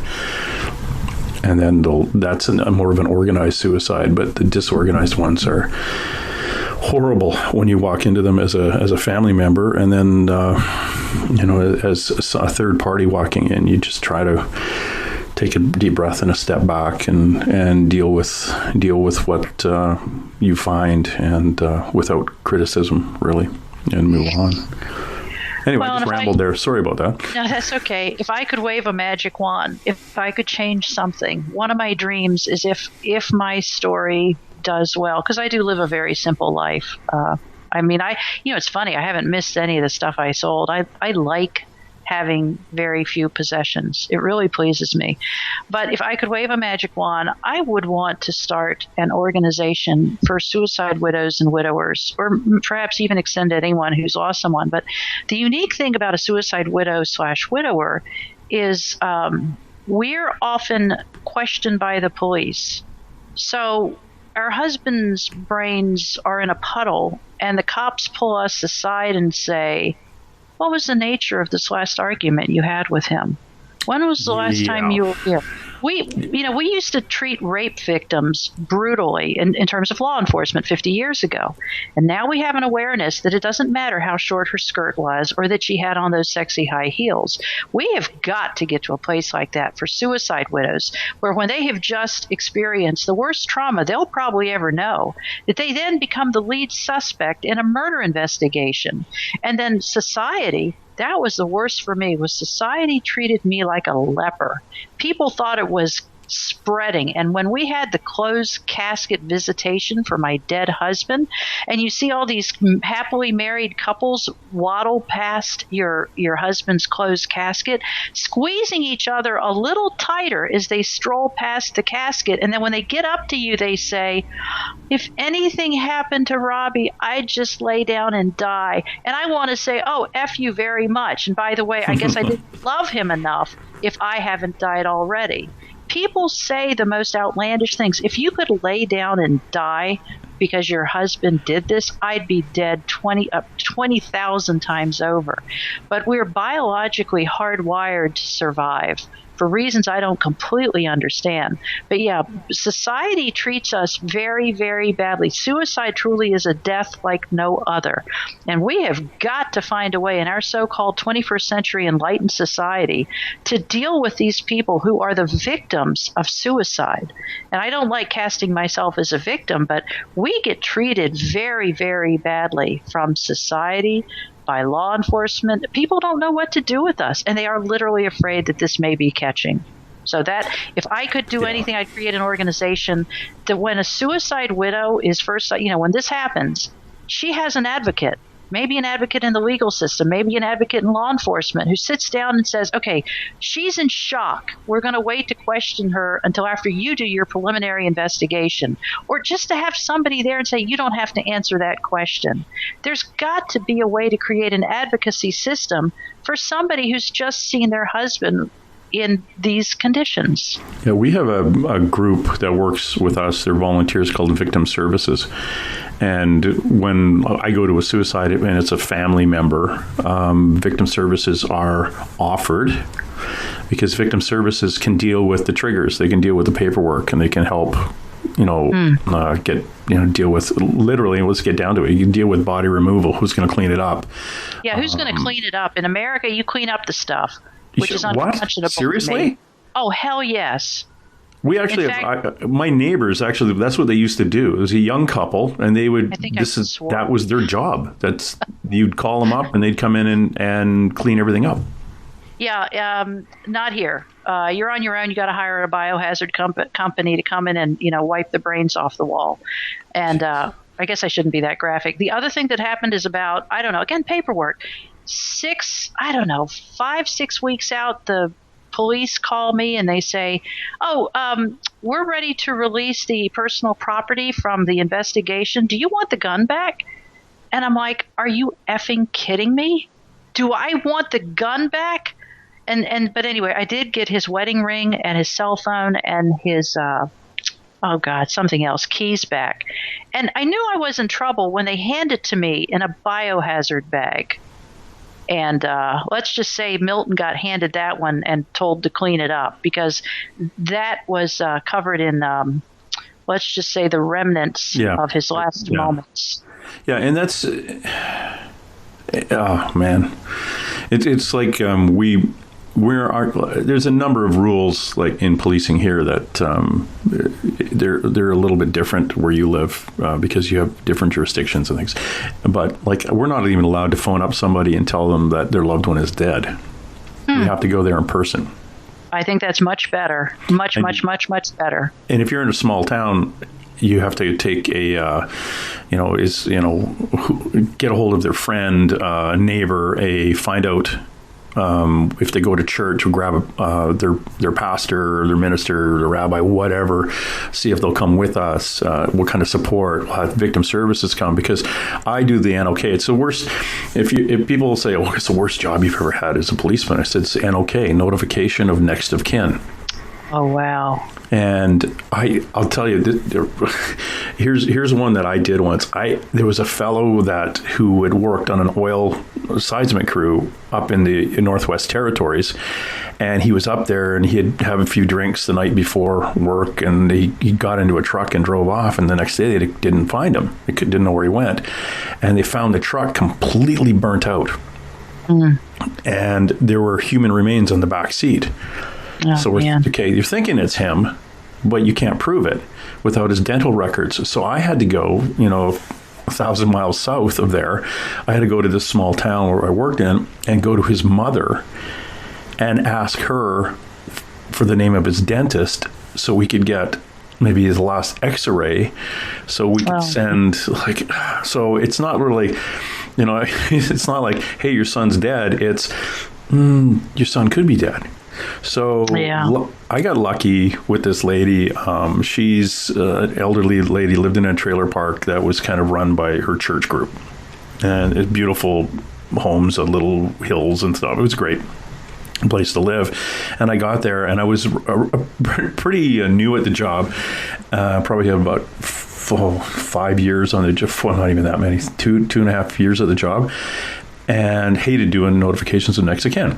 And I knocked on the door, and she looked at me, and I was nervous. And she said, "Oh dear, come in, have a tea." And she sat me down and she said, "Are you okay?" And she went through trying to calm me down. And the pastor eventually came over and we sat there, and I said, "Look, this is what I've got. And do you have any family around?" She goes, "Oh, my husband's dead, and my other son, I have 2 sons, and one was killed in a car accident." And so I was like, "Oh, crap." So here I go. I said, "This is what I have." And I told her, obviously you tell her the truth, we get it out quick. This is what we found. And she said, "Oh, I see. Well, let me look for the dentist." And she gives me the dentist information, and she now fills up my tea again because she wants me to talk and hang her out because she was worried about me. And I was like, oh, "Good Lord!" Oh, wow. And in hindsight, I'm thinking, yeah, she walked me through that one. But unfortunately, it was her son that died. He had got high centered on a stump off road and left the engine running because it was a bit chilly, and he hopped in the back seat to sleep. And then the engine caught fire, and then the smoke went through, and he died of smoke inhalation, and then eventually the whole thing burned. But I go, oh my gosh, I hate those. I've actually knocked on a lady's door to tell her her garbage cans had, a bear had knocked them over the back. It sounds like I live out in the forest, but I don't. But anyway, a bear got through and knocked a bunch of stuff out back, and I knocked on the front door of this lovely older woman's home, and she opened the wooden door and looked at me through the screen door and screamed and slammed the door. Because probably every time a policeman ever knocked on her door, he was telling her that somebody had died. Oh, man. So I was like, okay, I understand. And I'll just she'll know that I fixed all her garbage cans for her. Everything's okay. But, oh, golly. But she must have been in her late 80s. She just, a little thing, opened the door, looked at me, and her eyes just got big, and she screamed and slammed the door. Oh, nobody can die if I tell the policeman to leave. It's like, yeah. Anyway, again, I rambled. You've obviously learned a lot about dealing with suicide through your group and your own experiences. You talk about this group. How would somebody get a hold of them? Is there do they have a website? Well, I'm actually a member of, I tried a few in-person groups, like suicide support groups. And of course, this was before COVID, but I tried a few of those groups, and boy, they were not my thing. I know at one of the groups, a woman said, everyone gets a turn to talk. This woman in her 60s or 70s, she said, my son would still be alive if he hadn't married that woman. And that's the thing. The wife gets the blame. If the husband kills himself, the wife gets blamed. And 2 years after my husband's death, 2 years, I got a text from one of our quote friends that said, do you think he killed himself because you were cheating on him? How do you answer that? It's like, have you stopped beating your wife yet? I did not cheat on my husband. We were not estranged. I thought we had a solid marriage. But my point is, there's got to be a reason. He did this for a reason. Not necessarily, and if there was a reason, it has nothing to do with his wife or his kids or his mother-in-law. I mean, it's grasping at straws to say, well, my friend wouldn't have done this without a reason. So the in-person groups I did not have a good time with. I found a group on Facebook of suicide widows, and those women, and by the way, aging in age from probably 20-something to 80-something, they saved my life. Because when I'd go on and I'd say, I haven't read a book in 3 years, it's just words jumbled together, 12 people would comment and say, me too. I thought I was the only one. When I would say, a member of my own family just blamed me for my husband's death, it broke my heart. A dozen women would come back again. Oh yeah. It's not just his family that disowns you. It's your own family that sometimes a member of your own family will do that. So finding out that all this was absolutely typical was an enormous relief, just enormous. So it's on Facebook, and there's a number of suicides, we're known as suicide survivors, which I know seems like a curious nomenclature, but if you go into Facebook and look for a group like that, they saved me. They literally saved me. So somebody who's struggling with this, I would say that for me, that was the great blessing. In the suicide support groups, it's hard for me, certainly. It was hard to find people who lost their spouses. It was overwhelmingly people who'd had a child lost to suicide. Not so many folks there dealing with a spouse. And then I did go to one group. This didn't end well for me. I went to one group in the Midwest here where I'm living, and it was Suicide Awareness Day or something. And I walked in, and the facilitator stops me at the front, and she said, we're lighting a candle for all of our loved ones that have gone. What was your loved one's name? we'd like to light a candle for him. And I said, that son of a bitch doesn't deserve a candle. I don't want a stinking candle. And she said, ma'am, are you sure? I said, hell yes, I'm sure that son of a bitch does not deserve a candle. Do you want me to say it louder for the crowd? And anyway, like I said, that didn't really go well for me. How dare you be honest? Yeah, I know. But yeah, I mean, his last words blaming me, and there was some other stuff going on. I found out after his death he'd had affairs, blah, blah, blah. It's okay to be angry. I guess that's my number one advice. Everyone says, you can't heal until you forgive. What? No, I think it's okay to heal even if you feel some anger. Anger is a very normal human emotion. I don't think you can let it consume you, but right. I think it's perfectly normal to feel anger. Anger is, I find that it, in hindsight, is just an over manifestation of frustration. Yes. I get frustrated with this, then anger.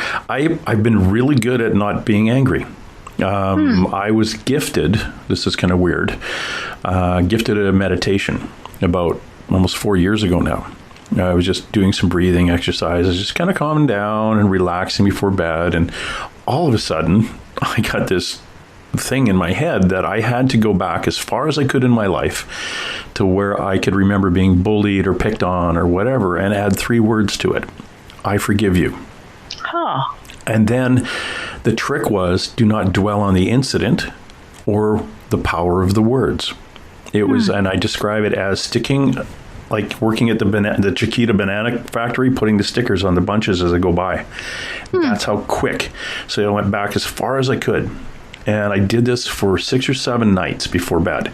I just laying in bed, going back. And some days I'd remember an incident, I'd add it. And so obviously there's days that I forgot an incident, but I would just like, I forgive you, I forgive you, I forgive you, I forgive you. And about the 6th or 7th night, whatever it was, I went all the way back to the first one and said, remember the incident, and said, don't care. I'm no longer, it was like I gave everything back to all those individual people. And the byproduct of that is I cannot lose my temper. I can be frustrated, but I couldn't get mad at somebody. Somebody cuts you off in traffic, I kind of giggle. I can't do it because I think, and this is another way to describe it, is all the times I was bullied, picked on, somebody did something terrible to me growing up or any time in my life, it was like that was the energy that I drew upon to be angry. It was like every time somebody picked on me, I put an arrow in my quiver to be used against someone else. Well, my quiver was empty because everything had gone back. So I swear to God, I was like 3 inches taller the next day. I was walking around just kind of floating, going, "This is really weird."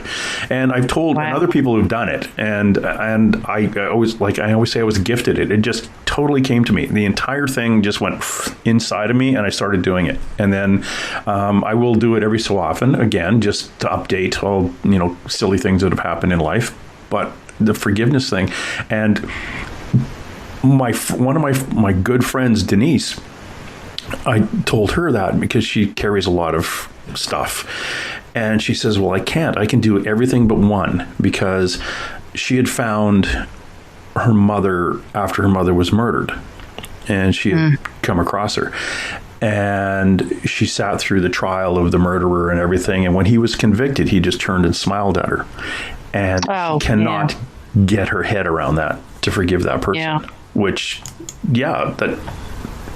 that's totally makes sense. There's no way you're going to ever get that out of your human head, seeing the fellow who killed your mother and you found her body. Just looking at him smiling at you on the date that he was convicted. That is a hill that she's not going to be able to climb in this life. Yeah. And I respect that. But, use it on all the other ones when the guy cuts you off in traffic. But the 3 words, all religions have forgiveness in them. And it's not dwelling on the incident or the power of the words. It's literally a sticker. I forgive you, move on. I forgive you, move on. And I'm not saying that it'll work for you, because you are you and you will know these things. But it's just one of those, just one of those things that worked for me. Well, that is a powerful story. When I first came back from my heavenly encounter, I was forgiving everybody for everything very quickly, and it kind of fades. And I've heard that's not uncommon. And one of the great talk about frustrations. One of the frustrations is I don't want it to fade. I want to be the person that I was a week after I came back from heaven. But I did talk with some spiritual people that I trust implicitly, and they said it'd be hard to function in society if you spend all your time walking around talking to angels and hearing them sing. That we're here to be a blessing to others, not just to listen to the angelic music 24/7. So, but yeah, I want to stay in that holy, uplifted, elevated place. And boy, this is a hard place to do that. It really is. Oh yeah, it is, because we are interacting with humans. Yes, and some are nicer than others. And that's, I think, and it comes down to taking that step back and looking at why are we here? Why are we? It's not. It's more the royal we than the group we. Why are we, the individual, here at this point in our life at this time interacting with these people? Yeah. Are we giving, or are we giving the other people something to take away on their path, or are we taking something from them on our path, or is it a mutual give and take as we bump into each other, as we're deflecting off the bumpers on the bowling lane heading down to the end of this existence in this life? Who knows? I know we'll know once we die. But let's not do that yet. Sometimes not even then. Yes. Yeah, you don't get all the answers. Come on. Yeah. We'll give you all the answers, but then you're not going back. I actually think that's how it works. Yeah, I interviewed a fellow named Jim Mars a couple of years ago. Jim wrote the book JFK that the movie was based on, and he has a big conspiracy theory about John F. Kennedy's assassination. He was a reporter down in Dallas. I think he was what you'd call a cub reporter or whatever back in the day when that happened. Yeah. And he was all into conspiracies and UFOs and things. And when I heard that he passed, I think 2 years ago, of a heart attack, I thought, oh, that's sad. And then I kind of smiled and I thought, okay, now he knows. He's got all those answers he was looking for finally, but he just can't tell us. So, yeah, we'll get this figured out. We just won't figure it out while continuing to wear this meat sack that we've been provided. Yep, I believe that's true. I really do. And then I think kind of the twist of it all is by the time we get there and we get it all sorted out, we see that in the big picture, it wasn't really that big a deal. Yeah, in the great scheme of things, I think this could be just my opinion. I think we get to the end and we go off and do our thing, and we go up to heaven. We go to where we're going, and you kind of sit down and they look at you and say, "So what did you learn?" Well, I learned this and this and this. Okay, And if you had to do it all over again, what would you do? Well, I probably wouldn't do that. And I say, yeah, okay, fine.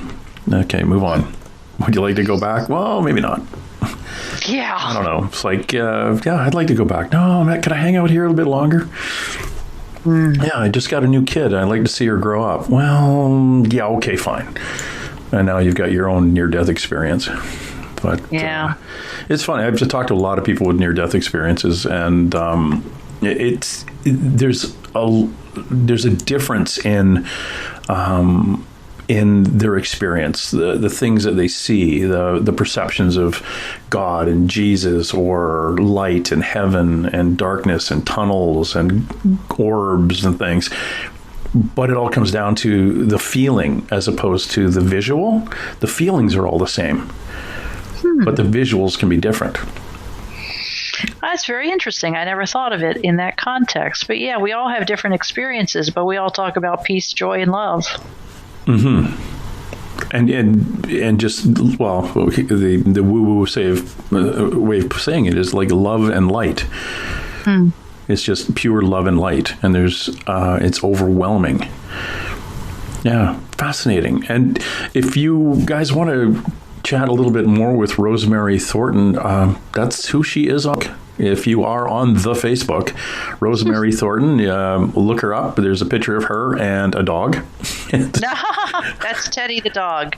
Teddy is running in a grassy field behind her on her Facebook page. So go if you have a question for her, or you can also go to the website, which is searshomes.org. All one word, searshomes.org. Like Sears, like Simpson Sears, for us who are over a certain age. Yeah, Sears, or Sears Roebuck if you're really, really old. But yeah, Sears Homes, because that's what Rosemary used to do. She is a wonderful you're a wonderful people. You're a wonderful person who, for about multiple years, 20 years. Yeah, wrote books about the houses that Sears built. Yeah, it's fascinating, that kind of cool thing about those old houses.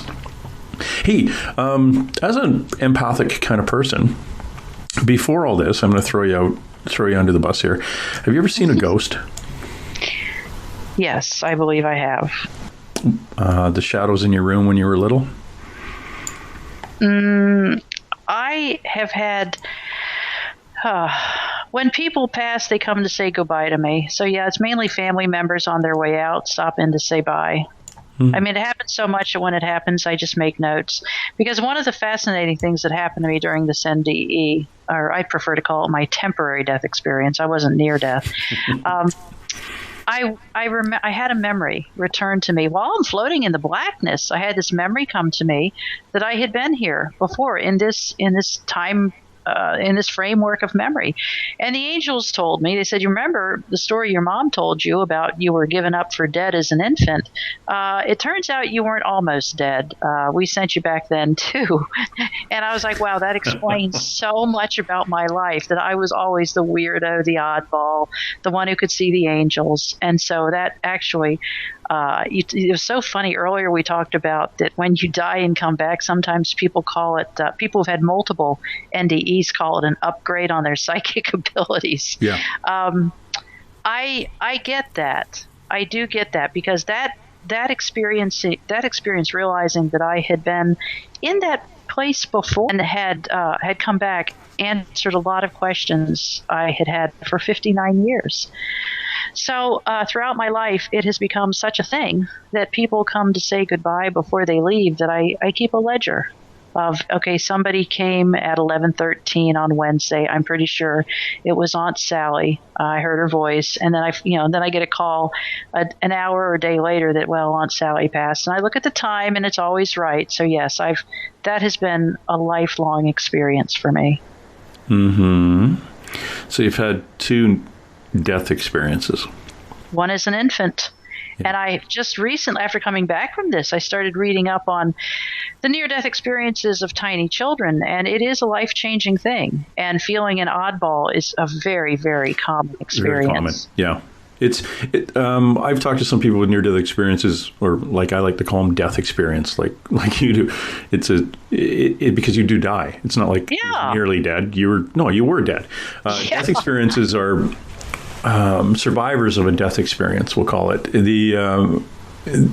This opinion, like the first one, we'll call it the first one, where all of a sudden they have a belief system change, or they start seeing things they didn't see before, or hearing things they didn't hear before.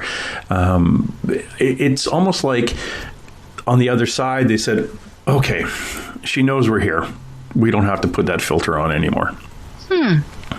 It's like, why we have to keep this filter on? She already's been here. She's seen the room. She's seen the chair. She's seen she's walked the tunnel. She knows it's here. She's good. And she's that's back. A great way of looking at it. Yeah, they don't have to work so hard on trying to hide behind things anymore. They'll just come right out. One of the other questions I have for you, do you still wake up between 3 and 4:30 in the morning?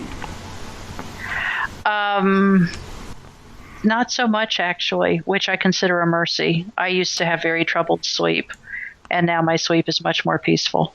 Nice. That's good then. And the other one, finally, is you're dreaming while you're dreaming? Oh, that's an excellent question. I don't know. I'm not sure. I don't know. I think I have maybe a little more awareness of that. Yeah, but I don't know. The nightmares I used to have seemed so realistic. It was a torture to have that nightmare again and again about him. Could you wake yourself? If you saw that nightmare coming, could you wake yourself up before? No, no, it seemed so real. Yeah, it just seemed so real. And that was one of the reasons it was such a blessing to have my buddy Milton in the same house, because I would scream. And that was part of his gig for 2.5 years, was when he heard me screaming, he would jump up out of bed, run into my room, and shake me awake. Those nightmares were I'm not being silly, but they were tempting me to kill myself, because if you can't get peace and sleep, you're in trouble. Yeah. And that's the hard one. My father, I think he was like 18 years old to 24 years old, 22 during the Second World War. And he was a gunner in a light bomber, flew over France and used to bomb the Germans over there. And his friend, another young kid, was in a bomber beside his, and my dad was looking out his little turret on the plane and watched his friend's plane get hit by flak, catch fire, burn, and just fall into France. And after the war, he came home and lived with my grandparents, and he would wake the family up screaming, "We're on fire, get out, get out, get out." And he's doing this crawl with a Winchester rifle through the house on his belly. And my grandmother had to come and sit on him, wake him up, and pull the rifle away. And they had to sell the rifle to get it out of the house. But my dad went through all those PTSD nightmares too, back before it was called PTSD, and back before he could do anything. Luckily, he didn't. He never drank or anything like that. He was with his parents. So after the Second World War, he moved home and lived with his parents until he met my mother, and then moved in with her. So he had a family support system to get him through that. That is wonderful. Yeah, the nightmares, when they described them, it was him, and it was all based on watching his friend. Again, we have these feelings, we have these effects on in our memories that we had absolutely no control over. He had no control over the plane beside him blowing up. And that was his best friend, and he was gone. Yeah. And there was nothing he can do. When we have that happen, we had no control over that outcome. It's the loss of control. Well, stress. Loss of control of a situation, or the perceived loss of control. That is what stress is. And when it's that extreme to where it's a loved one's death, and you are a sensitive, empathic person, that's going to manifest in PTSD. It's horrid. It's a horrible thing, but the more you understand it, the easier it is to deal with. And that's the reason this whole thing was such a blessing. I still struggle with loud noises. I still cry easily. There's still issues I deal with, but I'm able to be a functioning member of society again. And prior to this, I was not. I'm able to go to the mailbox. I'm able to, to function in life.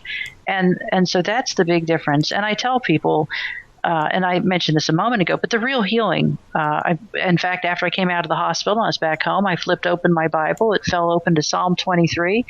And it looked like the words, "He restoreth my soul," were in highlighted colors. And it made me weep, because I realized that is the real healing. Medicine can dress us up, fix this, patch this, take this out. But having your soul restored, that's something only God can do. Yep. Well said. People don't realize that, and especially in the woo-woo community, a lot of the people I talk to and my friends who read tarot cards and oracle cards and things, and they'll come out and they'll say, I wonder what my day is going to be like, and they'll flip a card and get some information. And I pointed out to my friend one day, I said, you can do that with, there's books you can do that with. And she said, what do you mean, a book? And I said, what's your belief system? You can do that with a Bible. You can do that with the Torah. You can do that. Just open a page. And it's as random as flipping a card. And look at the page. And well, I'm not really a Christian or Catholic or anything. I said, it's just information. And all you're doing is you're asking for information, and try it a couple of times. Like, you know, and literally whatever your belief system is. And honestly, you could probably do it with a dictionary. That's a good point. If the Beyond wants to send you a word of the day, what a great book to have words. So, and that is something I see differently. There's signs everywhere. I see signs in the funny little things of life and the billboards that catch my eye. I do feel very much like the angels are still with me, still talking to me. They've had to fade into the background a bit, but yes, I do feel like, I frankly feel like I'm divinely guided, and it's so much different. Before this, boy, I had mission statements and long range goals and short range goals, and now I think, I'd like to go to Idaho. I'm going to go buy a ticket and go now. So it's a very different way to live a life. It really is. Well, the difference with what you are, or where you are in your life, is that you said you believe you are divinely guided. We are all divinely guided. It's just that you know it. And you've said, yeah, I am. Therefore, okay, I'm going to pay attention. You're familiar with angel codes? I am not. Seeing, waking up in the middle of the night, and why do I wake up at 3:33 every morning, or 5:55? Or I've been seeing these license plates with 222 on them all the time. Those are angel codes. Huh. And if you get a repetition of a number like that, Google angel code 222 555 444, and you get a little angelic reading. So those are little ways with the an angel lightly tapping you on the head. Oh, that sounds fun. I'd never heard of that before. Yeah, so just, and now that I've said it, it's like saying, okay, we're going to be looking for Volkswagens on this drive to Harrisburg today. Then you'll see Volkswagens everywhere. Huh. So pay attention that now that I've said, look for numbers that like 222, 222. You may see 222 in the next 10 minutes, and then you'll see a 444 and a 55. You look for the repetition of the three numbers, like seeing 222 7 times a day, as opposed to seeing it twice. Yeah. That would be a kind of a hit on the head with a angelic flower. But it doesn't mean we're going to see them all the time. It's only when they're trying to pass information on. But the other thing is, you're connected a little bit higher than most people. You may just get the message. You may just get them standing at the foot of your bed, kicking it, saying, it's time to buy a lottery ticket, or don't buy lottery tickets, you're not going to win. No, I have had more than once been awakened with a very obscure Bible verse, and they don't read it to me. They just say, like one the other day was, what was it? Isaiah 35. So I thought, I don't even know what that one is. And I look up Isaiah 35, and it's an absolutely beautiful message. I know one that came the other day out of the blue. Gosh, I think it's Psalm 65, maybe Psalm 64, but it says, thy husband will be, thy maker will be thy husband. And I thought, wow, I was just praying about feeling lonely. And then I hear this Bible verse whispered in my ear, and there's my answer. Thy maker is thy husband. So yeah, I do have that experience quite a bit. And sometimes I do hear them talking, but I want to hear them all the time. I don't want it to, kind of come and go. I want to hear them all the time. So that was really interesting and quite powerful what you just said. Thy maker is, or my maker is thy husband? Right. And I think it's Psalm 65. Let's see. I'm not sure which psalm it is. Could that very well be... I just found it. It's 54:5-6, I think. So could that very well be, as a result of what your husband did, is who you are today? Right. Yes, I agree. Who you are today is a much higher vibration person living a life and moving on to the ability to teach with show other people something that's needed at this time. And again, I hope so. Referring to your book that hopefully will be coming out Before COVID kills us all. No, yeah. Before Christmas. Yeah, actually, we should Before talk about Christmas, that briefly. The title, which the angels gave to me, was Remembering the Light, How Dying Saved My Life. Remembering the Light, How Dying Saved My Life. That is very cool. Isn't that a great title? Yeah. Yeah. Because dying did save my life. It really did. I have no doubt. I was relying on nothing but human willpower to not end my life, even 2.5 years out. And frankly, I was running out of road. I really was. I was losing the ability to fight off the devilish whispers. Interesting. Yeah, it's funny how they and when they step in, they being angels, they being the other side, will step in. And I don't mean funny, haha. I mean, it's just interesting how, in talking to people who've had experiences with angelic beings, whether they die or not, where they are in their lives and how that, again, bumper on the little kid's bowling lane sends them off on a different trajectory into another path, or onto the path maybe that they were supposed to be on at the beginning. I always say negative things, and again, we get these discussions. Well, if there's a God, why would a 1-year-old die of cancer? Right. Or that kind of thing.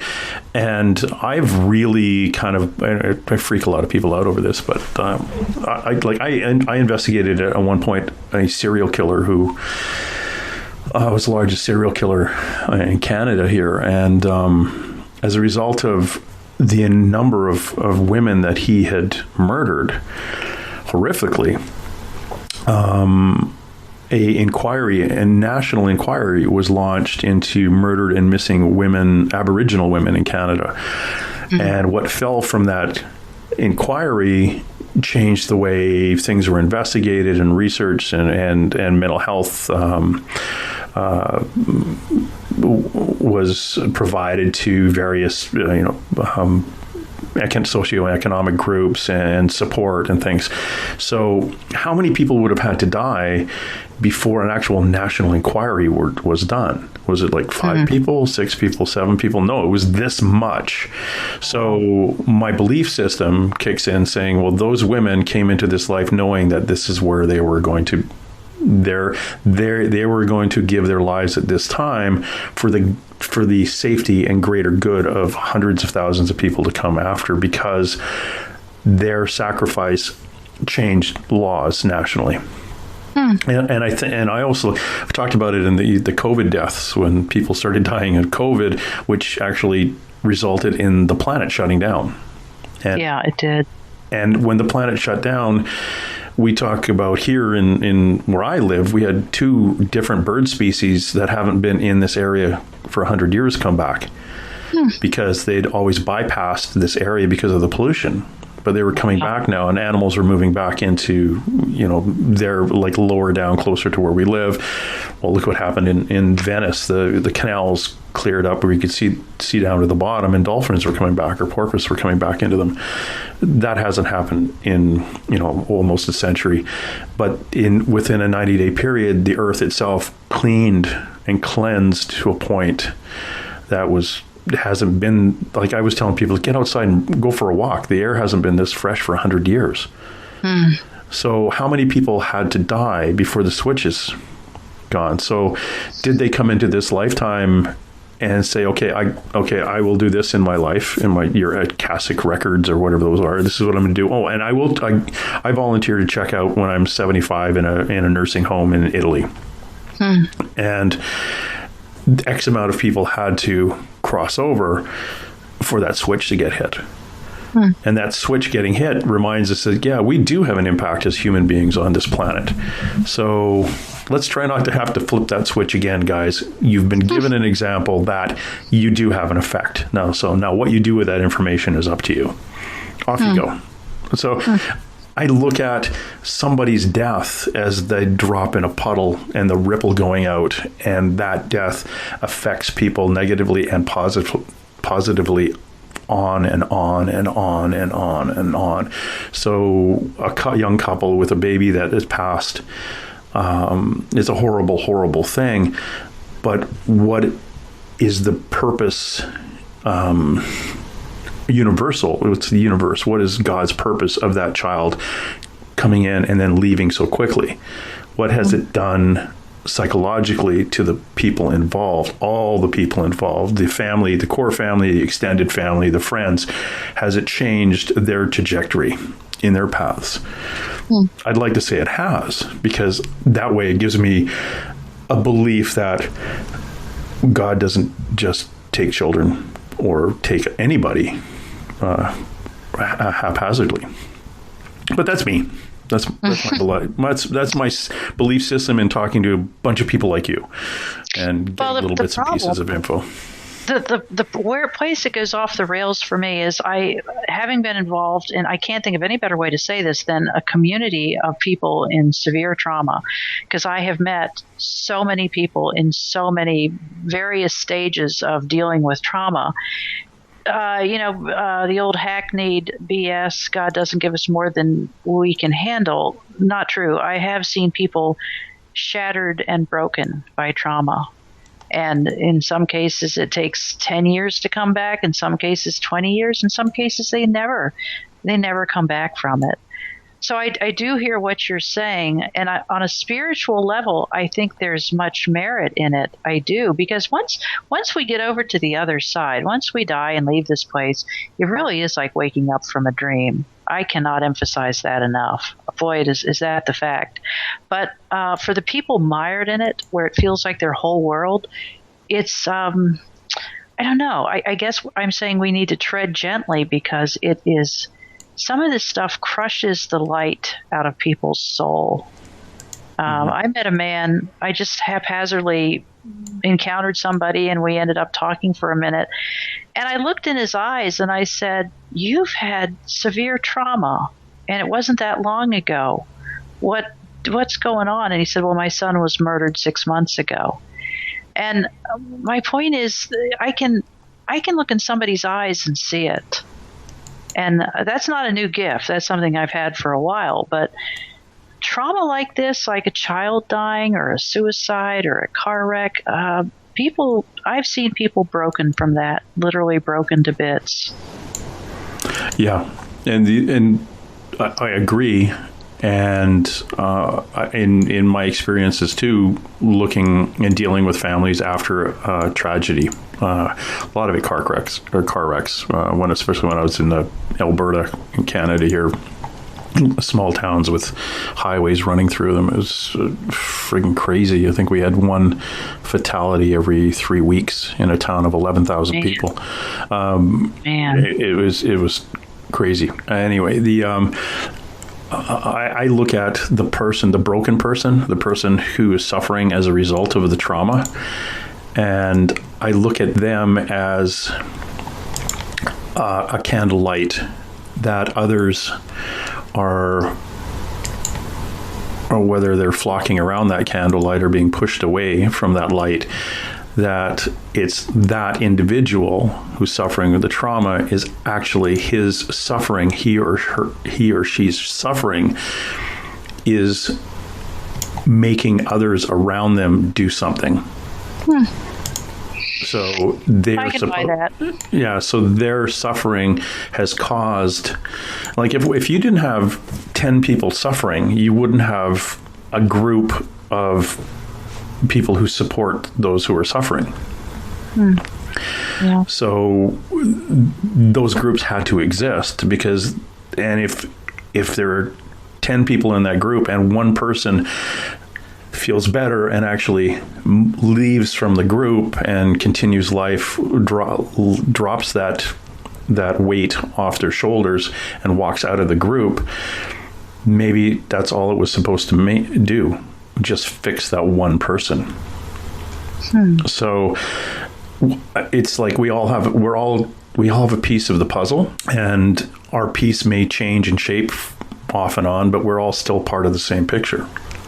anyway, we could go on for days, and we've already gone on way longer than necessary. Not necessary, but we've got longer than I promised. Our hour and 20 minutes. We're almost at the 2-hour mark. So I better kind of let you get on with the rest of your day. Now, I'm really now looking forward to seeing the book come out soon. Remembering the Light, How Dying Saved My Life. And please, anybody wants to follow Rosemary at Rosemary Thornton on the Facebook.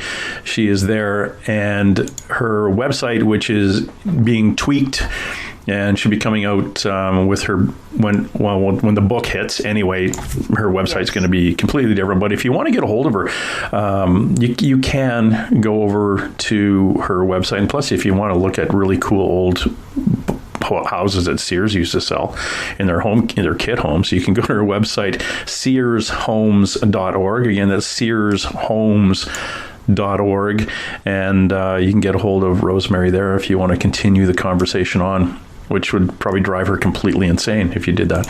But if you have actually, and if you know somebody who is going through this type of, and I don't mean a near-death thing, but a suicide. If you can't find support, Rosemary might be able to point you off on a path where you might be able to find support. But please don't get a hold of her for her support. I